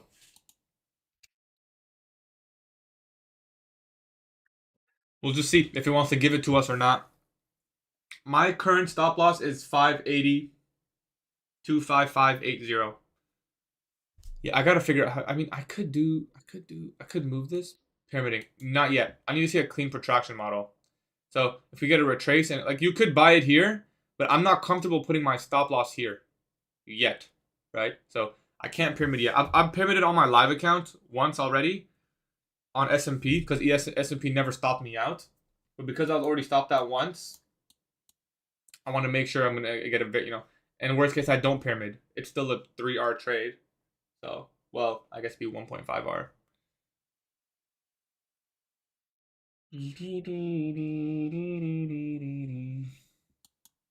And I also could still be wrong. Like, we're at that point where I need to see another confirmation that this trade is not a loser, right? Or I guess a partial loser.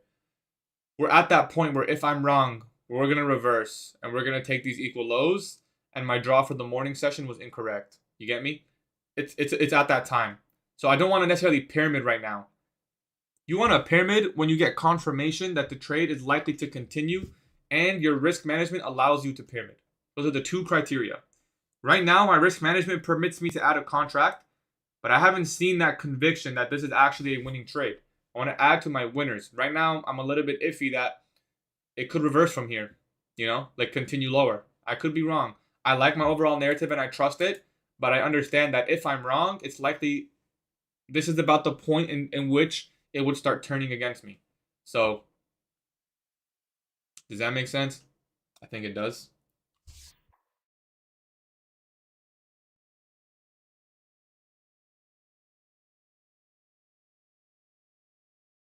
We should be seeing a little bit more speed, if I'm being honest. I don't like that stop placement. I mean, I could go to 8-8. I like my stop. I mean, it's such a low risk trade. I'm risking 40 bucks. I don't really need to move it. We can always add on 1050 macro as well. We could wait for the macro. Trailed fast, got out break even. It happens.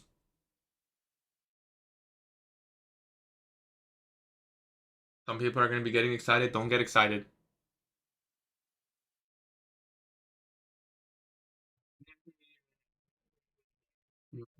Close due to slow price action. It's valid. I mean, yeah, I don't think that's a bad decision.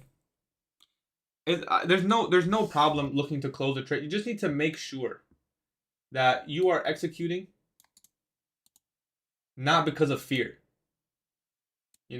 That's all. As long as it's not fear. I added one on Alpha, but I'm not adding one on Take Profit Trader. I added one on Alpha there. My stop is moved. 8-8. I should have added one on this account. This fucking paper. I did add one on Alpha Futures. Keep in mind, my Alpha Futures are 100K accounts. So I have a little bit more, not a little bit more, I have double the room to work with. I haven't added on my 50Ks yet. I'm probably going to wait for 1050 macro there.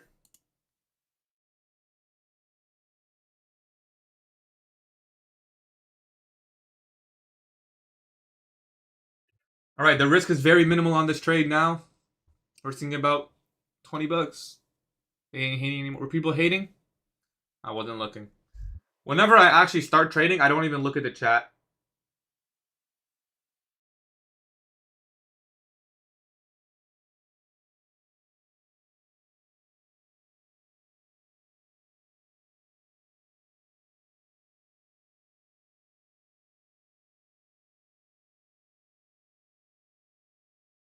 Yeah, I think that's actually possible. Like the way this is forming, it's not bad.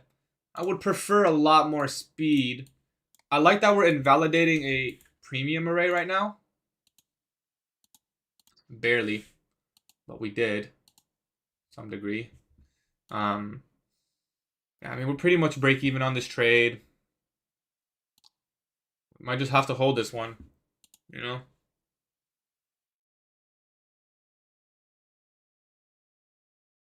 We have time. We can always take entries in here, right? Even if we get an entry at NWAG high to the buy side here, that's 60 points. 120 bucks a micro. So let's say we get some structure, you know, whatever, and we take a buy here. Okay, stop loss here should cover the high, right? We have time. Or I'm wrong, and I'm break even. So I know I always say trail your stop, but I need to, like, I'm going to give this one a little bit more room in case it wants to. I mean, we're seeing good volume, if you want to call it volume. Yeah. Just have to wait and see. This would be a small take profit trader payout. I probably should have been a little bit more aggressive on that account. Unfortunately, they're all copied right now. Maybe I was a little bit too unaggressive, but you also have to keep in mind we were in drawdown yesterday, and I don't like to be aggressive when I'm in drawdown. I like to be way more passive because my main goal when I'm in drawdown is to not go in more drawdown. Now I'm not in drawdown on the accounts. I'm actually in profit, but we took a loss yesterday, so that candle's forming pretty quickly. Haven't taken out that 15-minute high yet. I actually like the stop here. The bottom of that 15-minute at 9,250. So that 15-minute fair value gap, if it's going to form, my stop loss covers. And now this is what we call the battle of the 15 minutes. If we can get above this, should be smooth sailing. The battle of the 15 minutes. Anyways, what's the stop? 9.3.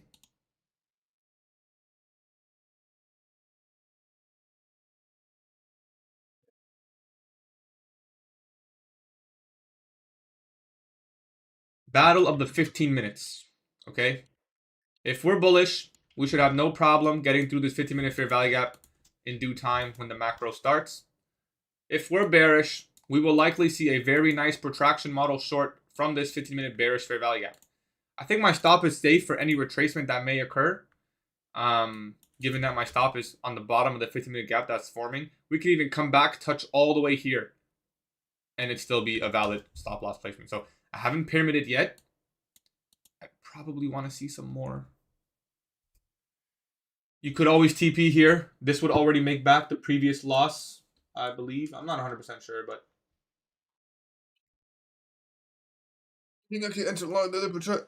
Yeah. I mean, that's kind of what I'm waiting for too, if I'm being honest. Let me check out my stop placement on ES. Needs to go to 941. Oh, so break even on S&P. So I'm break even on S&P. That's my live account.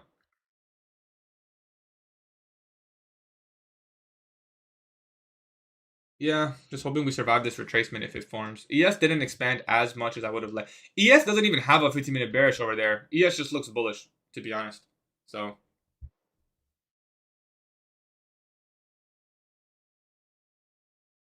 give myself 0.5 for commissions, and 0.5 should cover commissions.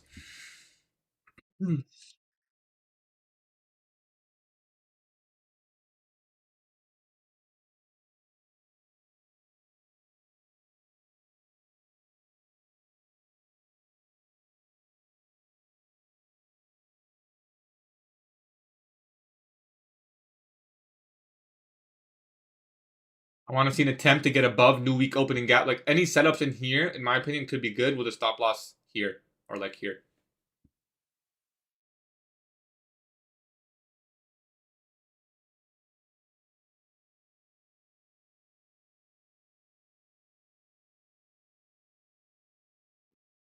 Right, our retracement is being offered, or a short model. Who knows? I want to see this fair value gap hold. If it's going to be heavy, oh, that candle just jumped. You guys see that? That candle just like jumped down. Yo, this is coming in fast. This one's coming in fast.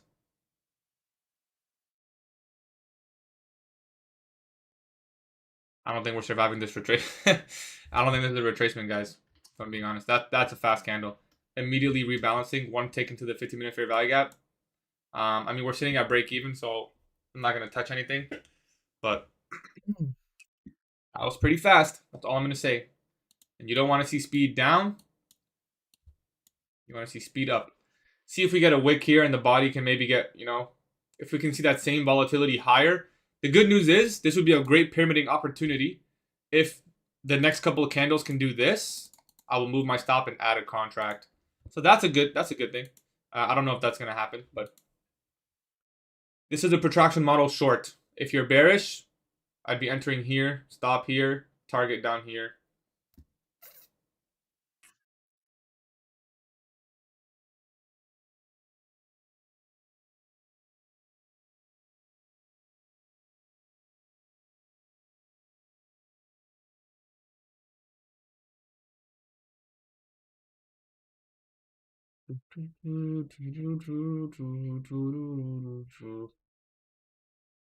$10.50 macro, so it's game time.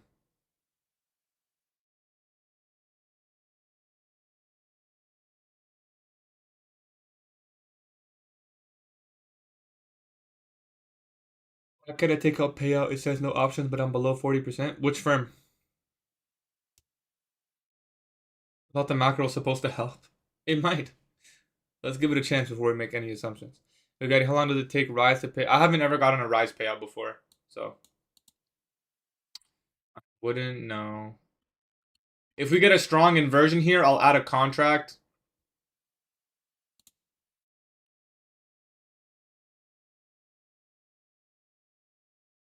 Stop here. That would be so nice. If we just get a strong candle now, like whether it hits CP or not, I don't care. But just that formation, sweet. Put the stop, inverse, and then it's a good pyramid. I'm in profit. So you think I could enter off this inverse? Bullish or bearish? Depends on your bias. If you're bullish, then this inversion would be a good setup, in my opinion. 1050 macro protraction model long. Yeah, that's one of my favorite models. If you're bearish, though, I think we could agree the narrative is quite 50-50 at this point in time, right? I don't know. If it inverses and goes up now, it's probably going to keep going. If it doesn't inverse, makes a lower low, it's probably going to keep going down. You know? It's just one of those. I don't like that speed. That candle kind of left quickly. It should stay above here if we're bullish. That line I just drew should stay above that. I'm even considering moving my stop here prematurely. Yeah, I think we're going to do that. All right, stop is being moved to 610. So at least there's that. We secured something. I feel like I'm forgetting an account. What's going on here? Yes, it's 644. It wants to stop me in profit. It can. So I secured 3 points on ES. That's not bad. And again, if we get an inversion, I would like to pyramid here.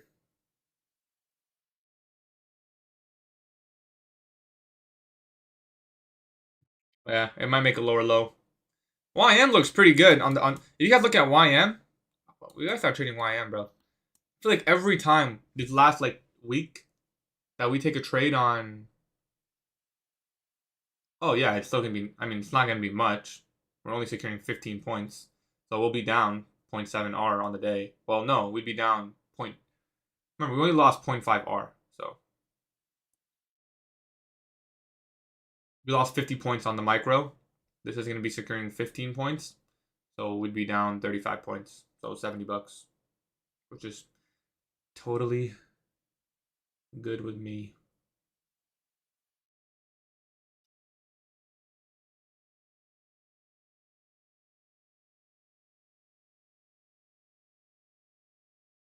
My target is 130 points away. Okay, there we do get stopped in profit. Oh, actually, it hasn't filled the order yet. Okay, there we get stopped in profit. Very slight profit, or we're still down on the day. Honestly, the way this formed, I think it still could actually be bullish. So I'm gonna be a little bit patient. If we get the inversion, I'm gonna re-enter long. Like if we get candle closure above here, I'm gonna re-enter buy. In fact, I'm just gonna put a buy stop 639. What's the risk on that? Go 2 contracts if this candle forms a low, because that's 60 bucks. So I may go 2 con. If this next candle fails me, I'll take the trade there. Entry at 639. We'll see. It has to be the next like candle. Yeah, obviously if this continues like that, then it's no trade. But I mean, like right now we're inside the 5-minute gap.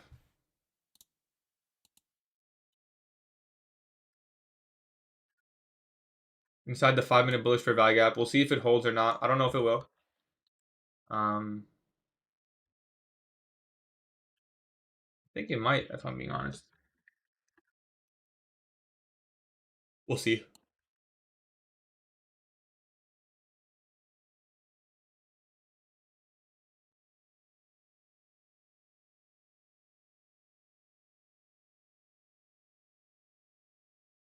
I'm gonna leave this here for now.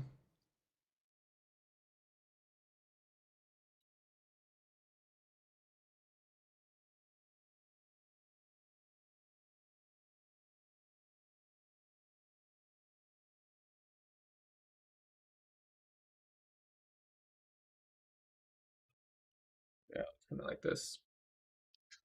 We'll see. We'd have an inverse suspension block in here too. Could take that. I actually like this 5-minute kind of holding, I think.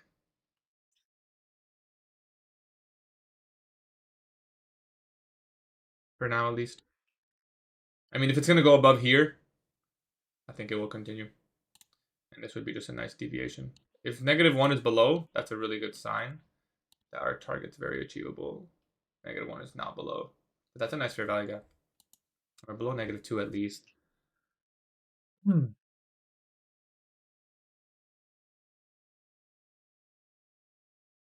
We're going to have to start this with 1 contract because we made a little bit of a lower low.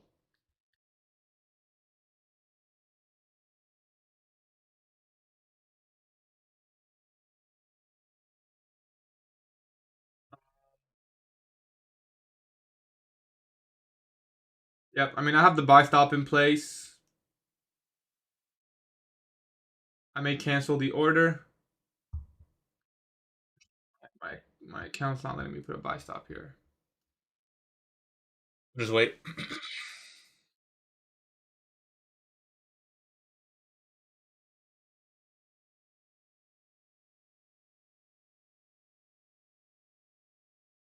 Don't think it's quite invalidated yet for me. That's all.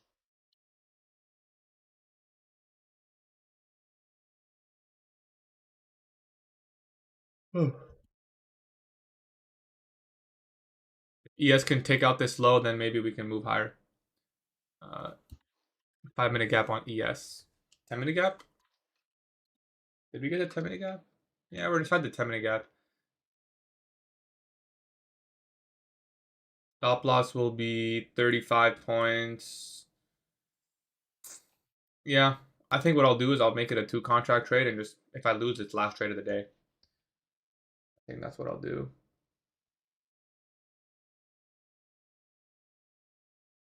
Because it's not $200 risk, it's 140, which is manageable.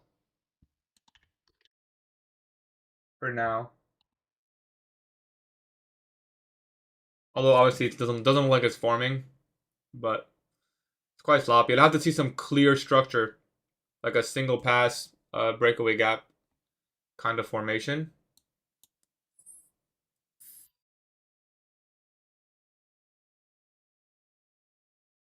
Otherwise, we'll save the rest of the. I mean, we're down quite a little, right? So actually down $100 after all the fills and such. I gotta make sure I enter on my accounts first, because that other fill could have been like 10, almost 5 to 10 points better.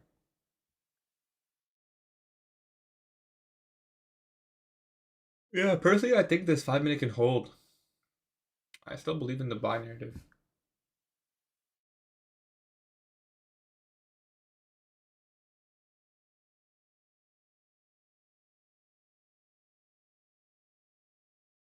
The stop loss on ES would be 6 points.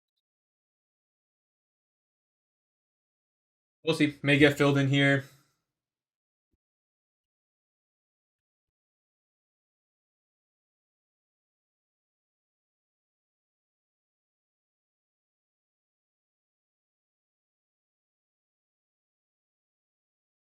I get a nice closer on the. Hopefully, it doesn't wick us and then doesn't close above. I'd be quite surprised if we're gonna go all the way up there. But this could be a plus suspension block. Okay. I like the entry here if we get it. If he wants to give it to us,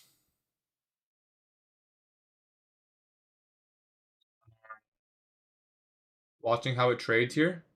If this candle, okay, I'm gonna put the entry right here at 635.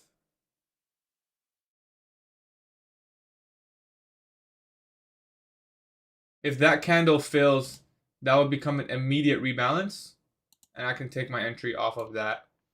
Touches the high here, suspension block, and goes up. I would expect speed the next couple candles. Want to make sure I have a buy stop ready to catch that potentially. ES may be forming a 5 minute inversion. Stop loss would just go here. So yeah, it's 120 risk. It's very good with potential for 3R trade idea. So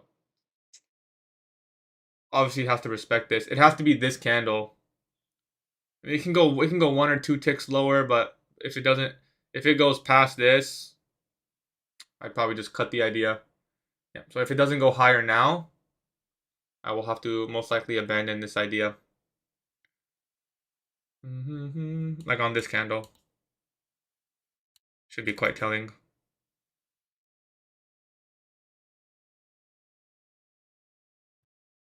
Couple seconds.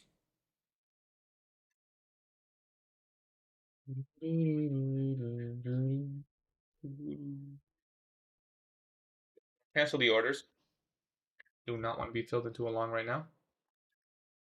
I guess we'll just have to see. I mean, let's zoom out. Overall, am I still bullish? Not the clearest. I still like that as a target.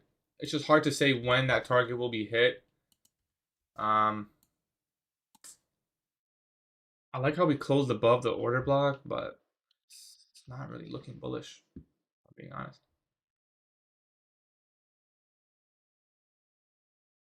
5 minute inversion would have to be the play, you know? It would have to be a 5 minute inversion play. Like, we can get choppy in here. The 5 minute looks pretty clean. I'd say at least about 50% if I'm going to take a buy. So we'll just wait on that. If we can get above the 5 minute, otherwise lunch or PM session. Why do you still see it as bullish? Just the target, and overall I'm bullish on the week. So I want to trade in the direction of the weekly candle, and I think the weekly candle is going to print higher. And we have a very easy target right there. The really cool highs from pre-market. Just I don't like how IZT said don't learn other strategies. He doesn't actually say that. He actually does say with good risk management, he thinks you can be profitable with any strategy. He does hate on the other strategies though, which I also don't like. Because at the end of the day, it's not these patterns that move the markets. It's just how we manage risk. You know, it doesn't matter. Fair value gap, support and resistance. It literally doesn't matter, in my opinion. The technicals, they matter because they define how you can manage risk and your trade. But I don't think you're just gonna hop on and be like, as long as I follow this pattern, I'll be fine. You know. So in the grand scheme of things, yeah, if this 5 minute closes somewhat bullish, I'll try the trade. Worst case scenario, it's a 40-point stop. I'd enter with 1. Honestly, though, if we get a 5 minute inversion, no, I'm entering with 2. It's like 0.75 R risk. And then I'll just be cautious on my last trade of the day. So I wouldn't take another one. I need a strong 5 minute closure here. It's 1 second left. That's not strong at all. If this candle, 5 minute immediate rebalance, touched. If it goes up here, I'll buy. I'm going to put the order in at 4-1. 4-1.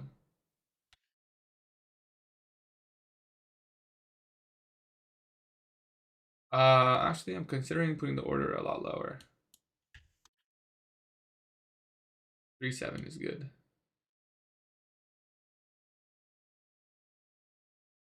3-7. 5-minute immediate rebalance entry.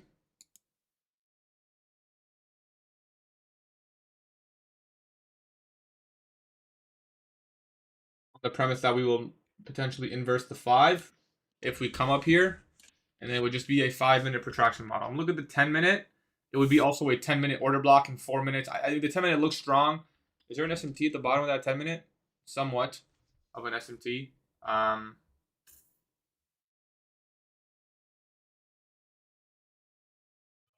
will try it. I will try and see what happens. If we're wrong, we're wrong. No big deal. Stop loss should be at 604. 60375.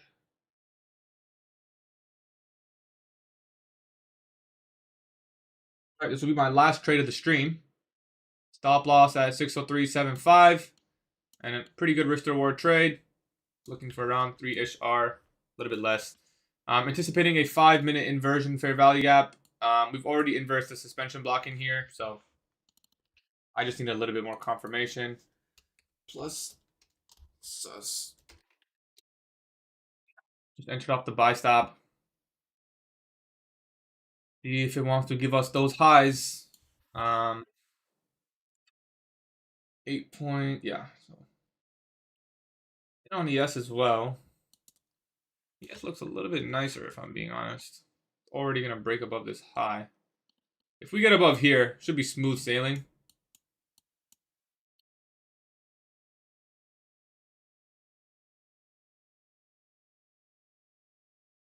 YM looks good. ES looks good. And damn, every time we enter, we see some sort of really strong candle against us.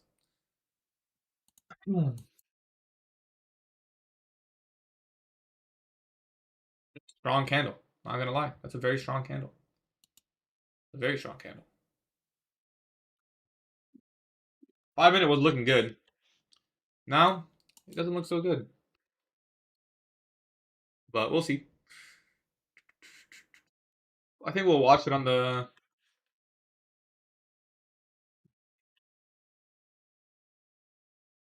We'll just watch it on the 1-minute. Yeah, this will be my last trade of stream and morning session. Assuming we lose full risk. Let's see how much I'm down. And maybe my last trade of the day too. It's possible. No, I'm in on my fundeds. Whatever you see here is also on my fundeds.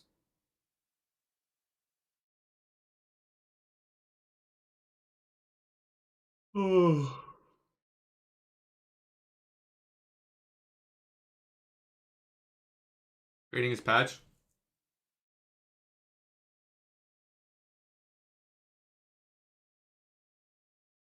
You know what never can be patched, guys? Risk management. How do you patch risk management? But SL is yellow. Yeah, but brother, I'm not, all my accounts here, they're being traded on my second monitor. So the reason I'm showing you trading view is because when I'm recording, it's just trading view looks cleaner. I don't think anyone wants to see fucking trade of 8 tick up and down, and I can't make any annotations on that platform. So that's why you see trading view here.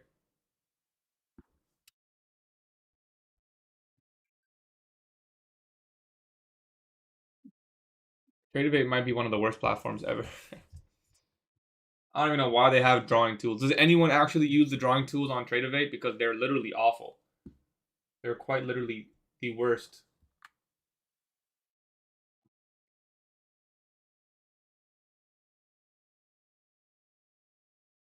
Nice. See what happens here. Want to see us get above this. If we get above this, stop moves. Okay, 5-minute inversion. It happened. That's a good sign. I think we'll watch on the 5-minute. Just make my life easier, man. Like we've been trying to thug it out for some time. I think a stop at 610 is good.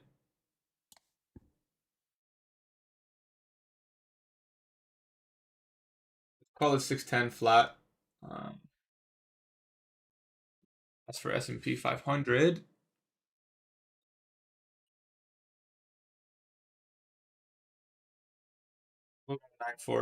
944 on S&P 500.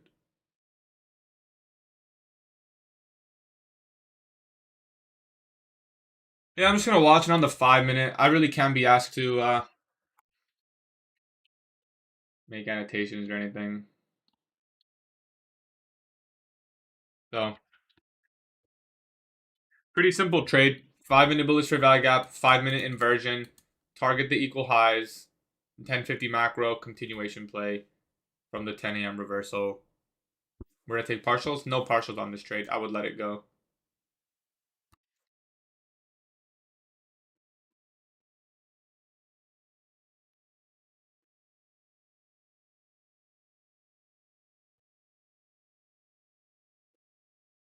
YM is looking good. A lot of fast down candles here. The hourly just stacked on the 15. I'm out. The hourly stacked on the 15. Oh, the hourly Sibi? I mean, hopefully we get there at least. Previous 10 a.m. high, right? I'd assume we get there at least. Or at least SMT, which is happening right now.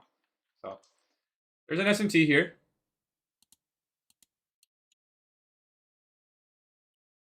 You get above that high. And again, we talked about the deviation here.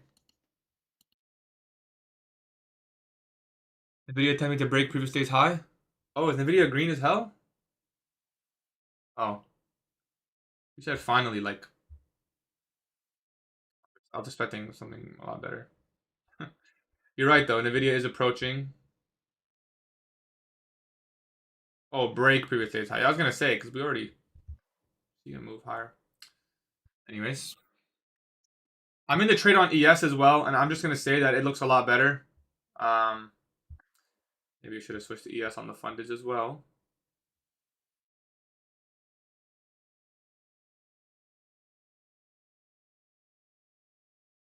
Uh, 15 points. What's 15 times?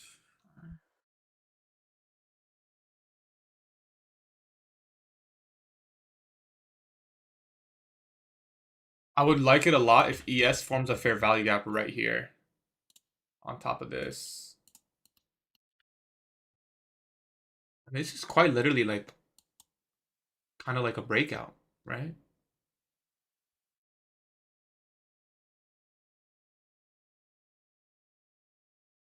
The pyramid one on ES. Can't really touch this any more than I have.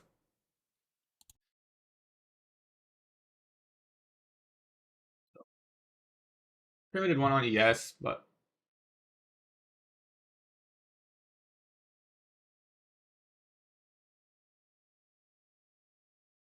at the very least, maybe what we can see is ES reaches take profit and NASDAQ only makes it up until here. Which is fine. We can just close the trade manually. I mean, how many points is that? 50? Bollocks. Anyways.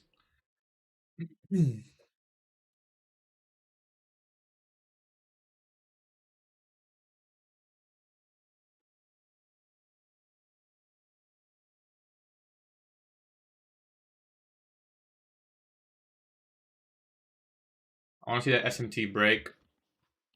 Speed above this is good. I'm just going to watch on the 5. I can't be asked.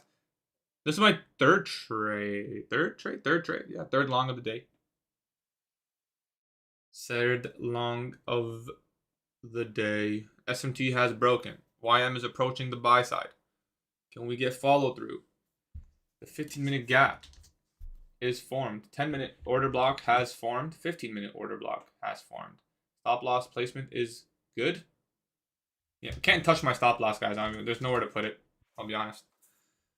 We're just gonna accept this, sitting at half risk right now. Luckily, we removed it. It was at 150 risk, and now it's at $100 risk. So worst case scenario, we're down 1R on the day, and that's okay. because my goal was not to be more down than 1.5.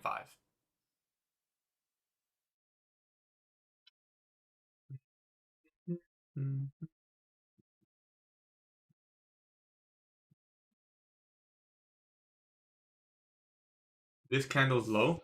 Sorry, which candle's low? The 1 minute? This one? Yeah, it realistically should not go below there. This candle should not go below here. The bottom of the inversion should not go below there.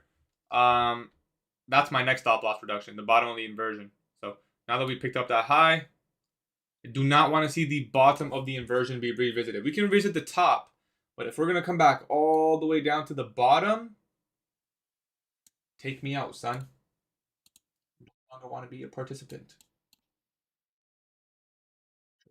Orders here. The sell stop, right? Yeah. So risking 85 bucks. S&P. Um, S&P stop can go to 4.6.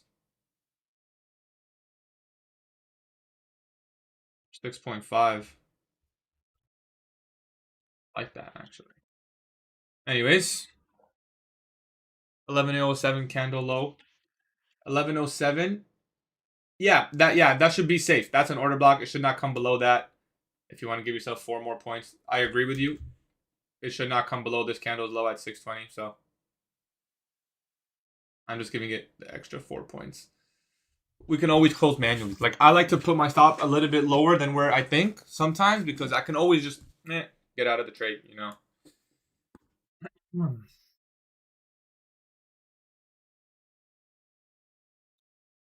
Yes, looks better.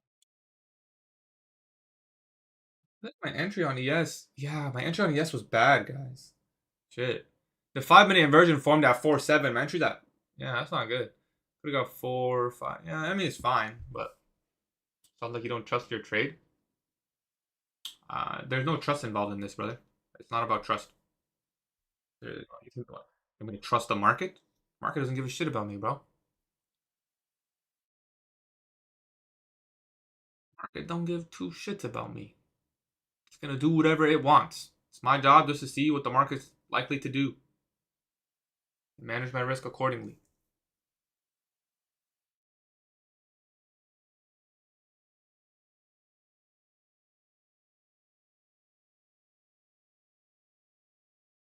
I prefer to see speed above this high. Now YM is seeing its first displacement lower as well, which I don't like.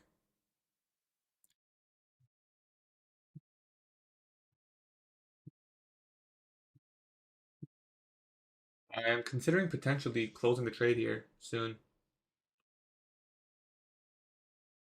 I'm looking at YM, and YM's been leading this entire time. And if YM's gonna print a 5 minute, CISD, like YM's breaking lower here, that's kind of a red flag for me. Gonna move my stop to 3.9, I think, and demand that it goes immediately above the high.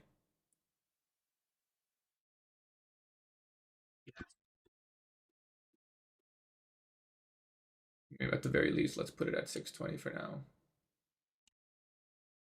What's the risk on that? 60 bucks. I'm gonna hover and maybe close manually here. I would also demand YM go higher. Let's go stop at 626. I think this one I'm comfortable holding. I think 626, I can comfortably hold a $40 stop loss. Even less on some of my other accounts. Okay, we're gonna comfortably hold a stop at 626. CEO the 5 minute. Basically demanding that this needs to go now. Now that we came down, took a low, put a strong down candle. Don't want to see follow through on that. I want to see that get invalidated and get above this high with speed. If we can do that, it should be a quick run to this gap. And that's where we can start potentially considering being done with the trade.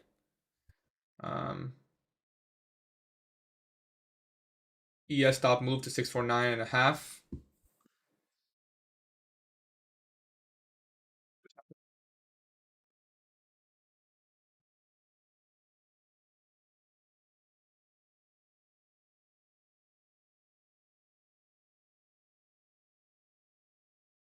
Stop at 630. 31. Break even on one account. That's pretty much break even for me. 20 bucks. 20 bucks risk. You can add a pyramid. You can add a contract here. I'm gonna do so on S&P 500. Not gonna do so with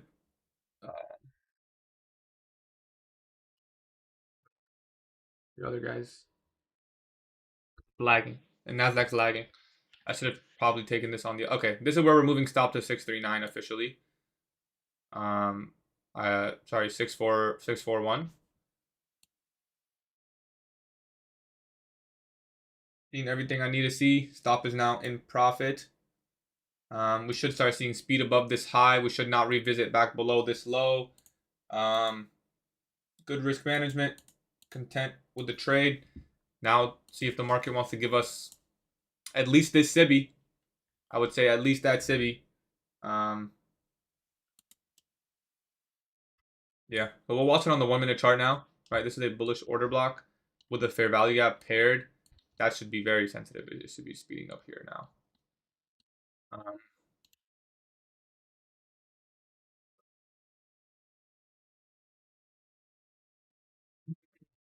My stop loss is at the body of that. So what is that? 643. 64275. The stop loss placement. 64275. Hoping they make it easy on us, but it hasn't been easy. So I can't be surprised if they don't make it easy on us. Looking for just a calm little 400 bucks. This fair value gap should hold. Like, you could even put your stop loss here at 650. So I'm already being pretty diligent by putting it all the way down here. This should hold, right?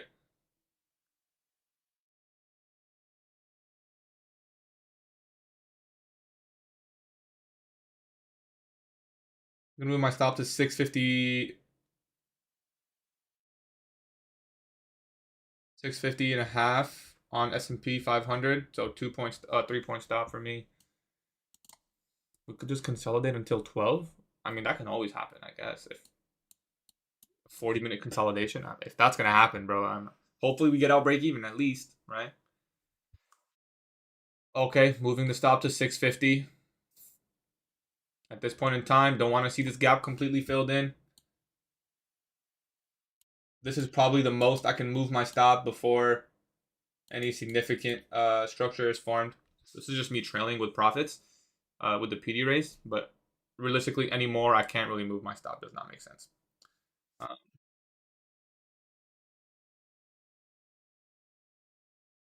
On S&P, stop is fine at 5.150. So risking 1 point there. This is the trade. It's not up to me now. We find speed from this gap. Don't go below it. Then we get hit TP. We don't need a full TP, but I would assume at least the gap. Like, see, S&P 500 is rallying. We are seeing already a candle come lower on us, which is fine. We take a $50 payout on Take Profit Trader if I close the trade right now. But what am I gonna do with 50 bucks?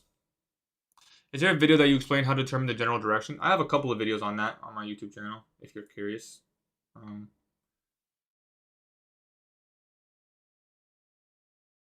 Historically, Trump doesn't do anything that makes. No, it hits TP within 15 minutes, so I can see it hit your TP before work. I feel like I haven't hit a nice TP in a while. Like, it's always just like management. Like, you know when like the market just like aggressively pumps or dumps and you didn't catch it? I feel like that hasn't happened to me while I'm in a trade in a long time. Am I the only one who feels that way? I guess some of you probably took long yesterday or something, so you probably don't feel that way. But do you get what I'm saying? Like, we did a lot of good work here. It would be nice to see a little bit of a reward. You know? Like, I feel like I gotta work overtime here. Like, I'm putting in overtime for these candles. Yeah, it's kind of draining, actually. Last night TP I hit was on my eval 2 weeks ago. Been grinding at break even on my funded since. Yeah. I mean, yeah, it's valid, bro. It's valid. Been about risk management for quite some time now. Yeah, quite some time. Give me speed above the high. Just give me a straight run all the way to the city. Just one straight run all the way to the city, and I don't care if it comes back and breaks me even or 50 ticks. Just one straight run all the way to the city, and I'll actually be content. I'd be content. My lungs got out break even. I mean, I took 2 losses long. If that makes you feel better. Although I think one was break even. I don't even remember. We could put the executions on.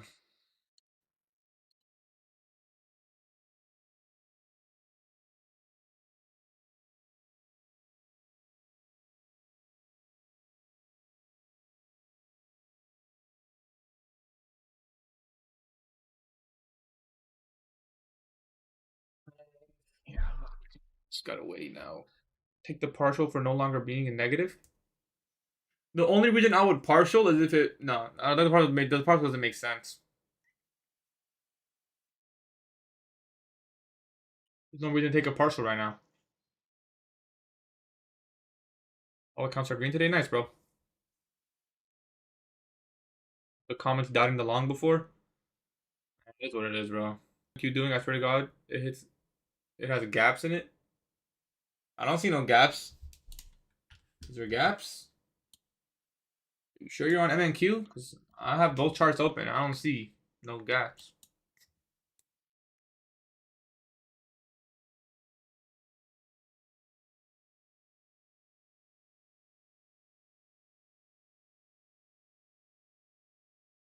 It was. Trust me, guys. If you guys watch me, yo, don't even bother with those guys on TikTok. I promise you, if they're actually mad, they're like, "But what are you doing shorting? It's so obvious short." Bro, they didn't make any money. They're not a good trader, and they probably lost copy trading.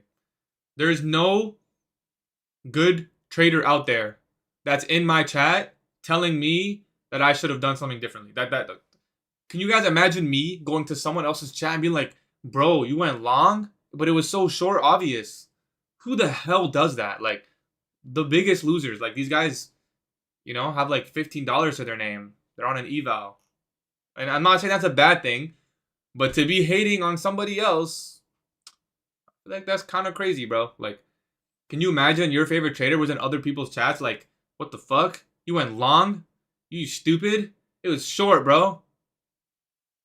The hell? Like, okay, go short it then. What do you care if I caught it or not? Like, it's just a competition, bro. You should be grateful I didn't catch it. You know, be happy I didn't catch the move. Some people get mad. I don't get it. You should be grateful. Like, damn, if I was catching every move, I'd run most people out of business, bro. Watching ES really helps. Oh, brother, really helps is an understatement. It's a necessity for me. Necessity. I need to know what ES is doing, otherwise. Watching.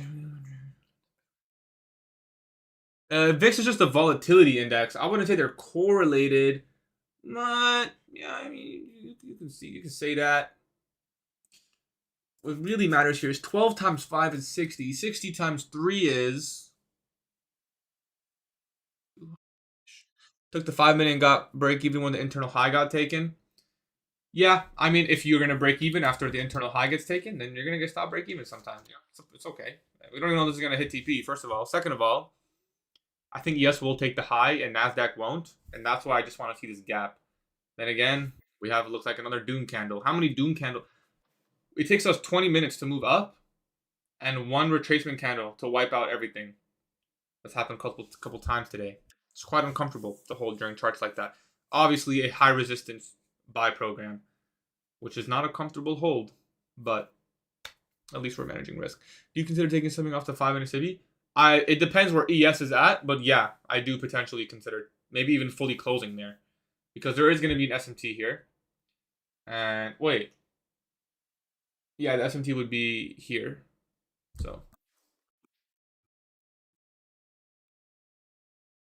CE. I mean, if we get to 50%, that's actually a pretty good sign. Oh, this one. I didn't. I look in the 5. Yeah, what is this gap I have? It's a 5 minute gap, right? Yeah.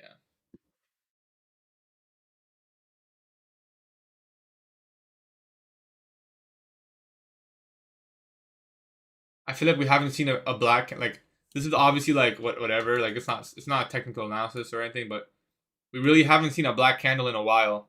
So I feel like we might get one here, and it's gonna stop us out in slight profit.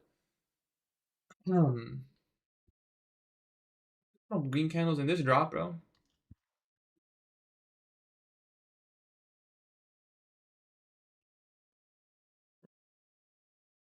NQ specialists don't need other charts. Partial, it doesn't make sense to partial now. Trust me, a 30-point partial, it does not make that's really bad risk to reward. Like it's believe it or not, even though it may make sense in this specific scenario, and I may be right. I'm not trying to be right. I'm trying to make money long term, and if I continuously take partials in situations like this when I'm only up this much, it's gonna hurt my profit.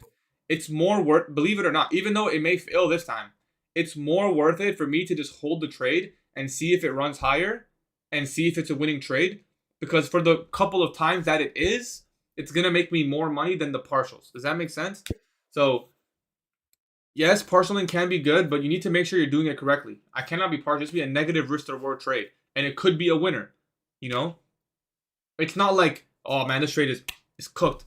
It could reverse right now. It could reverse right now on me, but it can always reverse right now on you. So am I gonna partial every time it goes down? No.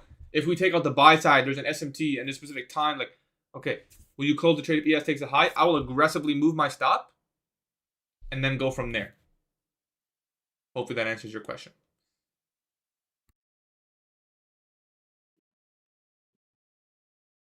Out of curiosity, 694. ITP at 694 out of curiosity. Yes. Yes. 739. Another thing to consider is maybe it goes higher than these high. Like you don't know what this trade is gonna give you, you know?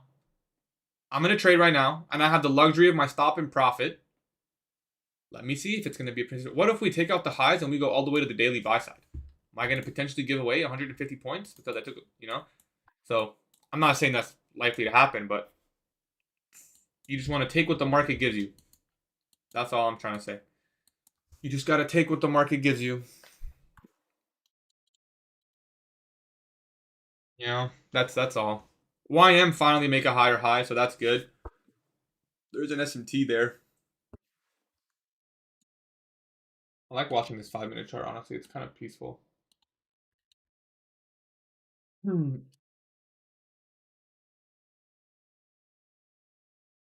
Partial and aggressive stop trading has been a good strategy in this environment. Yeah, you're right. You're right. I mean, that is a good strategy overall. I agree with you. I just don't want to partial yet. I don't think there's a reason to partial right now. That's what I'm trying to say. I like my stop. It's comfortable. There's still a lot of room higher, you know? It's not like, oh, we're approaching target. We can start, you know? Yeah, we can move down. We could always move down. But there's still a lot of logic higher. This gap is right here. It's staring at me. You know? It's right there. We've already touched NWOG. Order flow's been pretty bullish. We could retrace and it stops me. That's okay. But there's even targets above that. Like this is low hanging fruit. So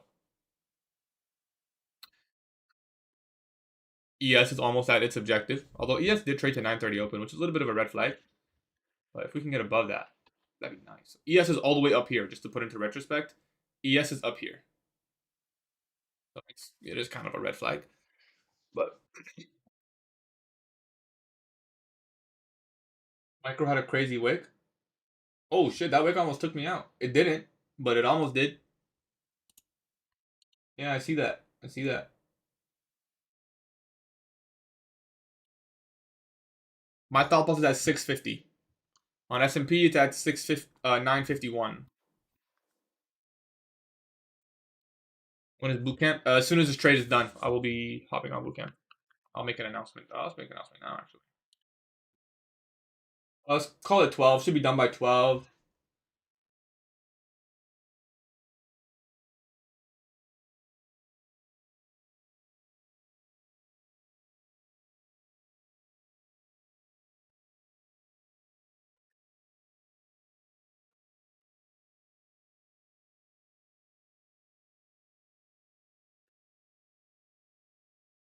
Strong candle right here.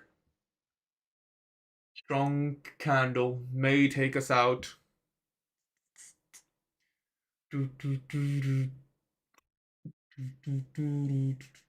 It is 11:30. We've been pretty one-sided since 10. So I wouldn't be surprised if I don't know how far low we'd go though. That's the question. Like, how far low would we go? Sweep these lows and then maybe go higher. That's what my stop loss is covering right now, by the way. Take out these lows, maybe we can pivot higher. We're gonna revisit here. I don't want to be in the trade anymore. Would not want to be in the trade anymore. There is a 10-minute gap that is kind of staring right at me now. I don't really want to go back to break even, but I also don't want to re-enter off the 10-minute gap. Like, the only reason I'd put my stop here, if price is gonna re-enter the 10-minute gap and then give a setup, I'd want to re-enter that. I don't really want to sit here and re-enter again in lunch. Kind of just want to go about my stuff. So hopefully we just stay heavy inside this 2-minute gap. So far, maybe potential expansion, but that's the game plan. I mean, the OB here, stop covers 50%. And if we can get above these highs, hopefully we can get the 9.5 level pretty simply.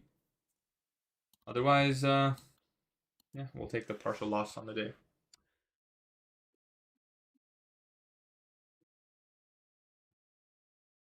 If we get above here, stop will be moved here.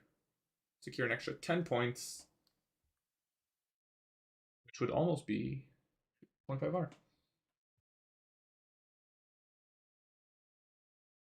All right, for real, hit your TP now because I gotta leave soon. I would love that, bro. Honestly, I would love that. Guys, I could close the trade and take a $30 payout on Take Profit Trader. Is that the play or no? Actually, I think there's a $50 fee, so I don't even think I can do that. Does a valid CLC require an inverted? No, it doesn't invalid, but you want to see confluences, right? Sheesh, that is the play. I have no food today. Close the trade. $40 payout. Yo, that could be. I could make a. What's the withdrawal fee? I think so. I don't know. Someone told me they did. If you request under 250, then there's a $50 withdrawal fee, which means I need to request at least 60, and then I can walk away with 10. Almost at $60. Could walk away with $10. You pay them 20 for the payout. My kids can't eat if the trade doesn't hit. It's then, but I don't know what to tell you, man. That's, I don't know. Hopefully that's not. That means you gotta pay them on the 30. They requested a payout from me, bro. What the fuck's going on? Your code isn't appearing on screen. I don't know what that means, but it's code Gatie if you're curious. But do you only trade during macro time? No, I'll trade the whole session. Macros is great. Got choppy, might go out. It's been quite choppy, so we definitely could see a deeper retracement, but I'm more so hoping that we chop and then just break higher. And then this becomes safe. On TikTok, your code is cut. Hold on. Let me investigate myself. I don't trust TikTok chat. I don't trust TikTok chat. Wait. Mm-hmm. Can't even see my own live stream. Anyways.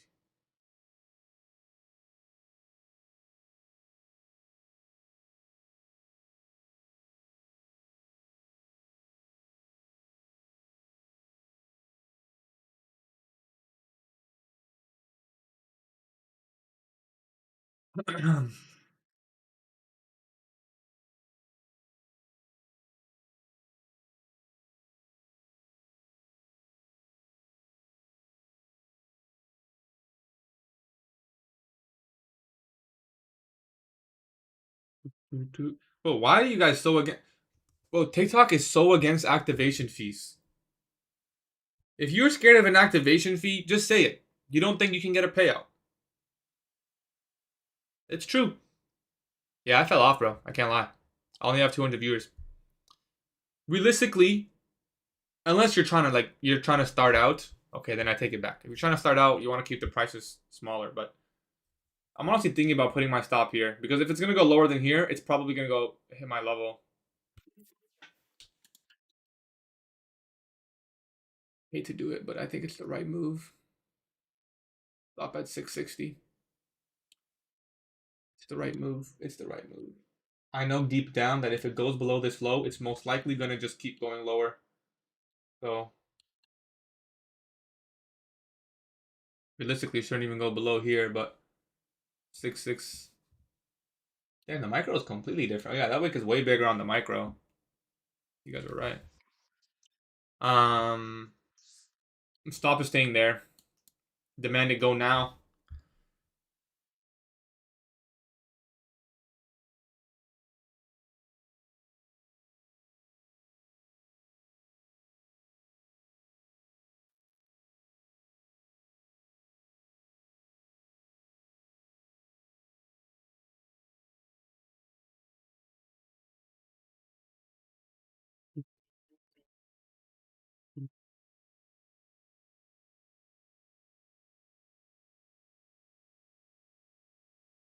Leon.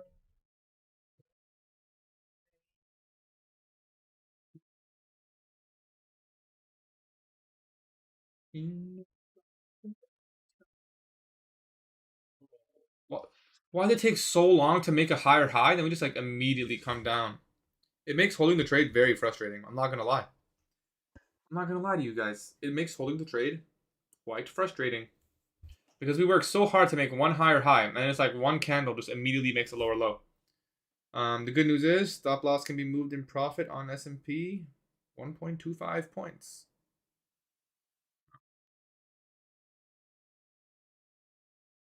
Give me some juice, man. Give me some juice. Where's Trump when I'm in the long? That's MIE. Yeah, I know. I actually fell off, but I used to get like 1,000 viewers. Now nobody cares about me. I'm on your shoulder, Gaddy. Partial. I still really don't think the partial makes sense here. Personally.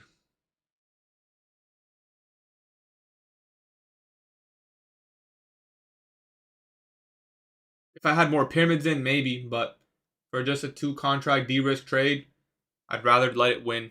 Just let it ride. Back to the 5-minute chart. This is boring. Here. Whoa. This wick? Just a 2-minute fair value gap. It's crazy. See a lower low. Secured 30 points. Not bad. We made a higher high. Good signs. Just want to see the gap. The gap. I mean, I'm not going to get greedy for 5 points, but again, I think ES can take out the full objective here. So if ES can take full objective, what can NASDAQ do? Who knows? I was long at 10:30 after first inversion. Nice.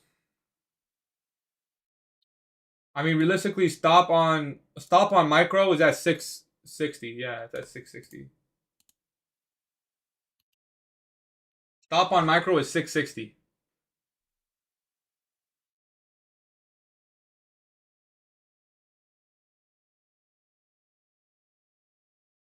The hourly CB is not a good. If I'm bullish, the hourly CB, I want to see it move higher past that. If we're bearish, yeah, we reject here. You're right. Like you could argue a partial here, but I do think S&P 500 can run the high, which is still a good amount of room. Maybe it's greedy. Maybe it's something I have to evaluate after, but I'm gonna stay firm with my decision to hold on to the trade for now. Because I'm not saying I'm not gonna hold it necessarily to TP, but I do think ES is almost there. Like ES is, I think it's a pretty clean objective for ES, at least 50% of the wick. So like 2 more points on ES, higher. Just kind of want to ride this trend out, you know. I am break even. I'm a lot more than break even. I'm plus something 23 points.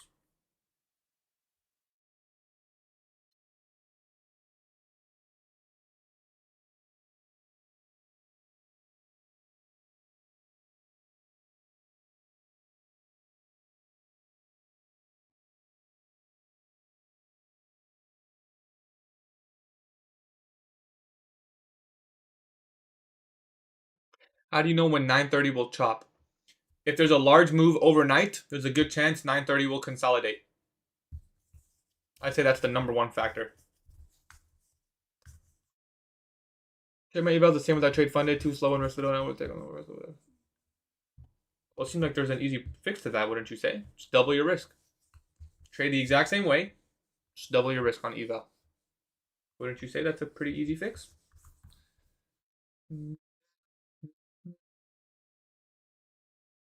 Kind of in the label. What do you mean in the label? What label? Okay, ES reached 50%. What I want to do is, oh no, yeah, I don't see myself partial. Hold on. Now it's $100 payout on take profit. Now we're talking. Now we're talking full course meal for two.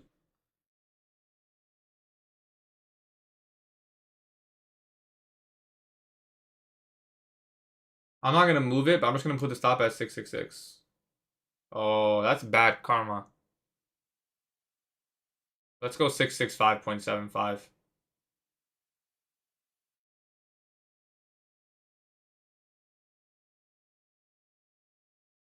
665.75.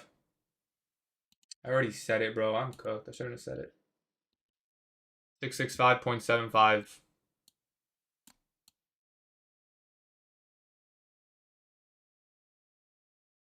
They saying $100 our payout? Me and Bio dinner for two? Peace.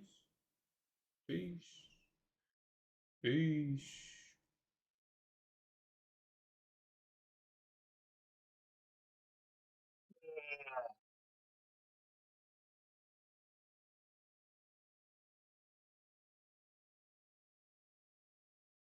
I hate lunch, bro. This is what happens when I trade lunch. But when everyone else trades lunch, lunch was the best play of the day. There's a 1 minute gap here. Realistically, I think stop even here at 669.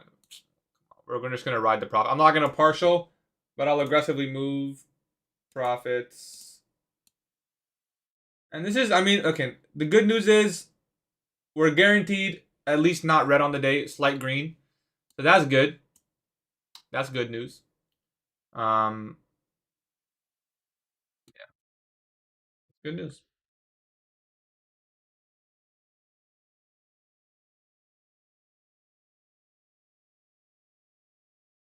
Good news.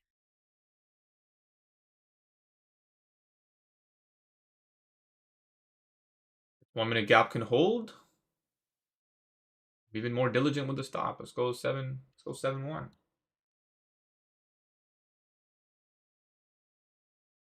Gonna see what the market gives me.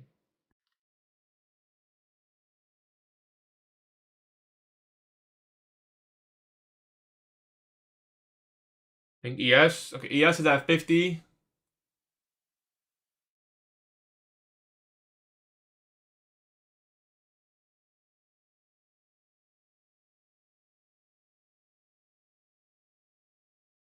My stop is at 671.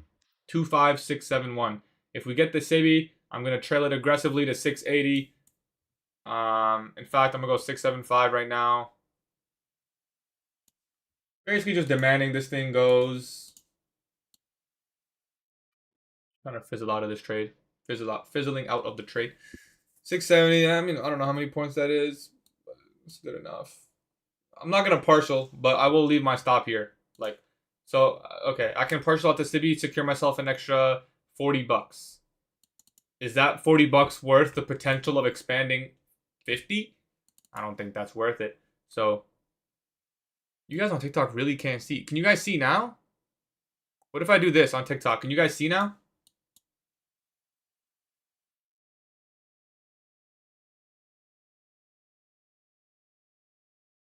You got a payout? I got 5 payouts this month. I don't like talking about payouts. I don't mind talking about payouts. What I don't like talking about is how much money I make. Alright, stop is at 680. IO fed low.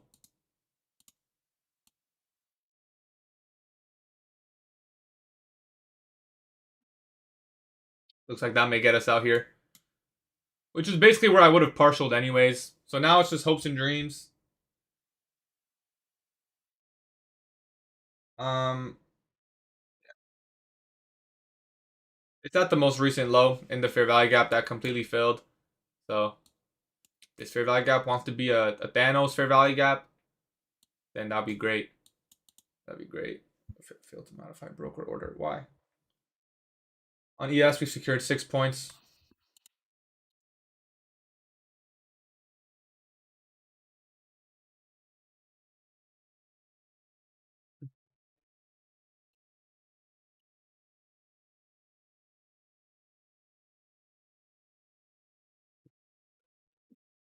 You put stop on ES. I have it at 6-9, 6-9, 6-9-5-6.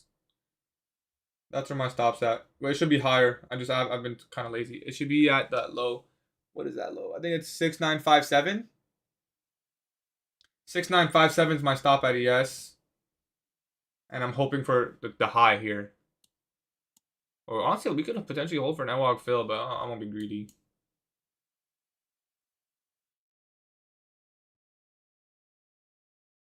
We worked hard just to pretty much make a little bit of money on the day, but I mean, look how long the market took. It's not my fault, you know. I just took what the market gave me, and it gave me a really slow, choppy run that barely made it to even the fair value gap here, let alone the buy side. Could it keep going? Yeah. I don't like how long this took because now we could see a deep retracement, and it's 11:50 macro, so it's kind of prime time for that retracement. So that's why I'm really content with just, whatever's going on here. Just accept this completely, Accept it completely, whatever happens at this point. Yeah, it just took way too long. Like, okay. 685, 685. Trail.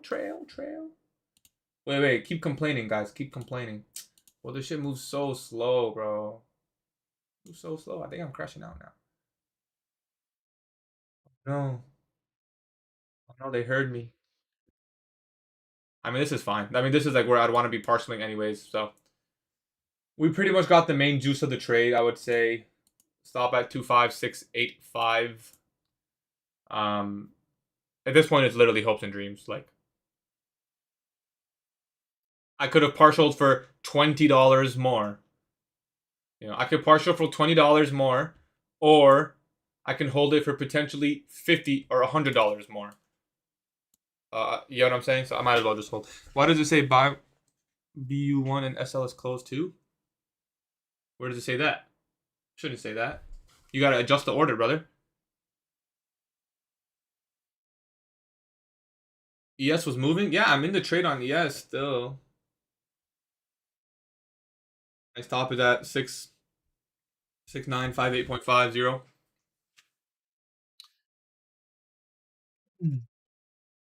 Speed should step in. Brother, Speed has left the chat. He should have stepped in like 15 hours ago.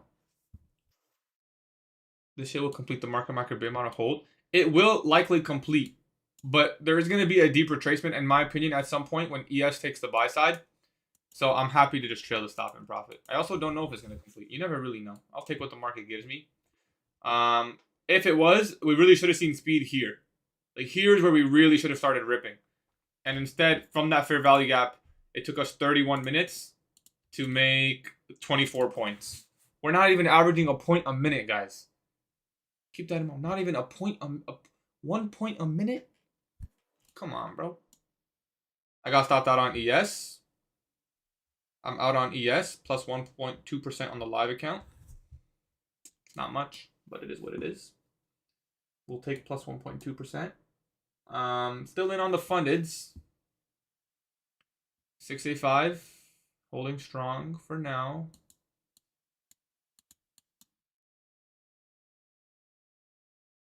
It's 6.25.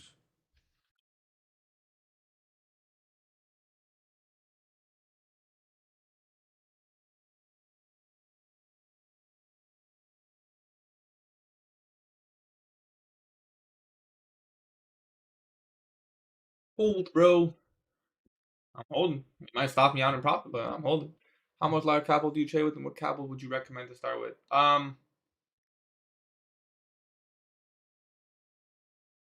recommend at least 2.5K. All right, we're up 1 hour on the day. $90 across all the accounts.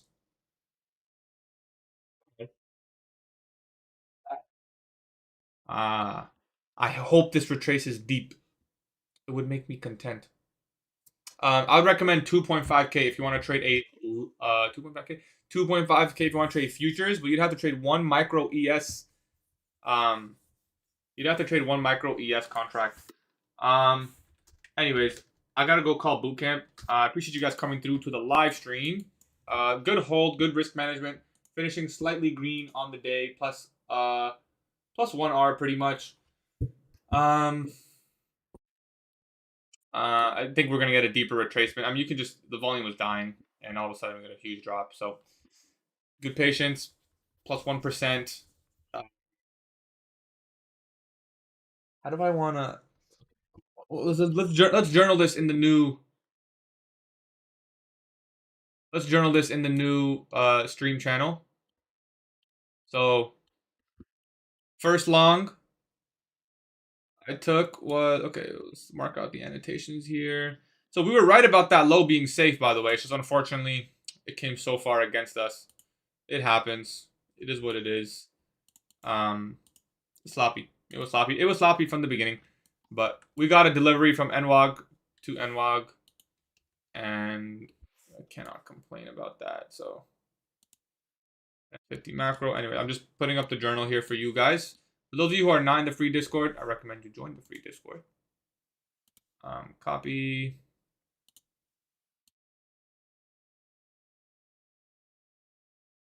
Shit here now.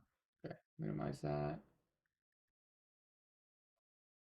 So stream journal. Stream. What's the date? What's the date? Wednesday. No, it's Thursday. Wait, is it Thursday or Wednesday? I don't even know. It's Thursday. It's my rest day. Thursday, January 22nd, 2026 a.m. session.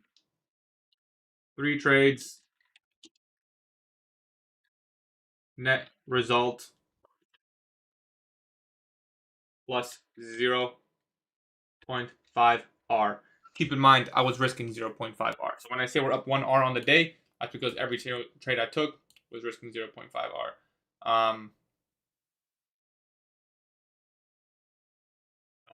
Yeah, I think we'll do that. 3 trades.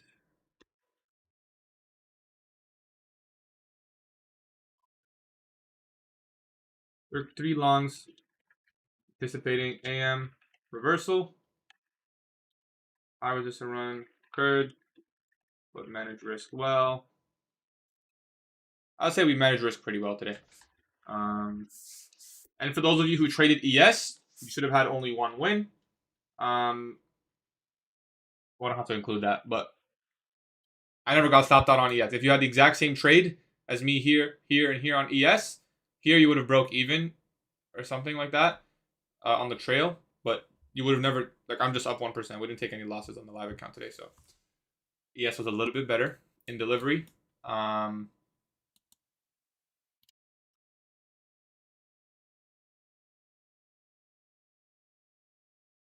Like this, yeah, M5 Premium City. I'll make an annotation of that. So pretty nice delivery today. I appreciate you guys coming into the live stream. I will see you guys live tomorrow, exact same time. Stay safe. See you guys.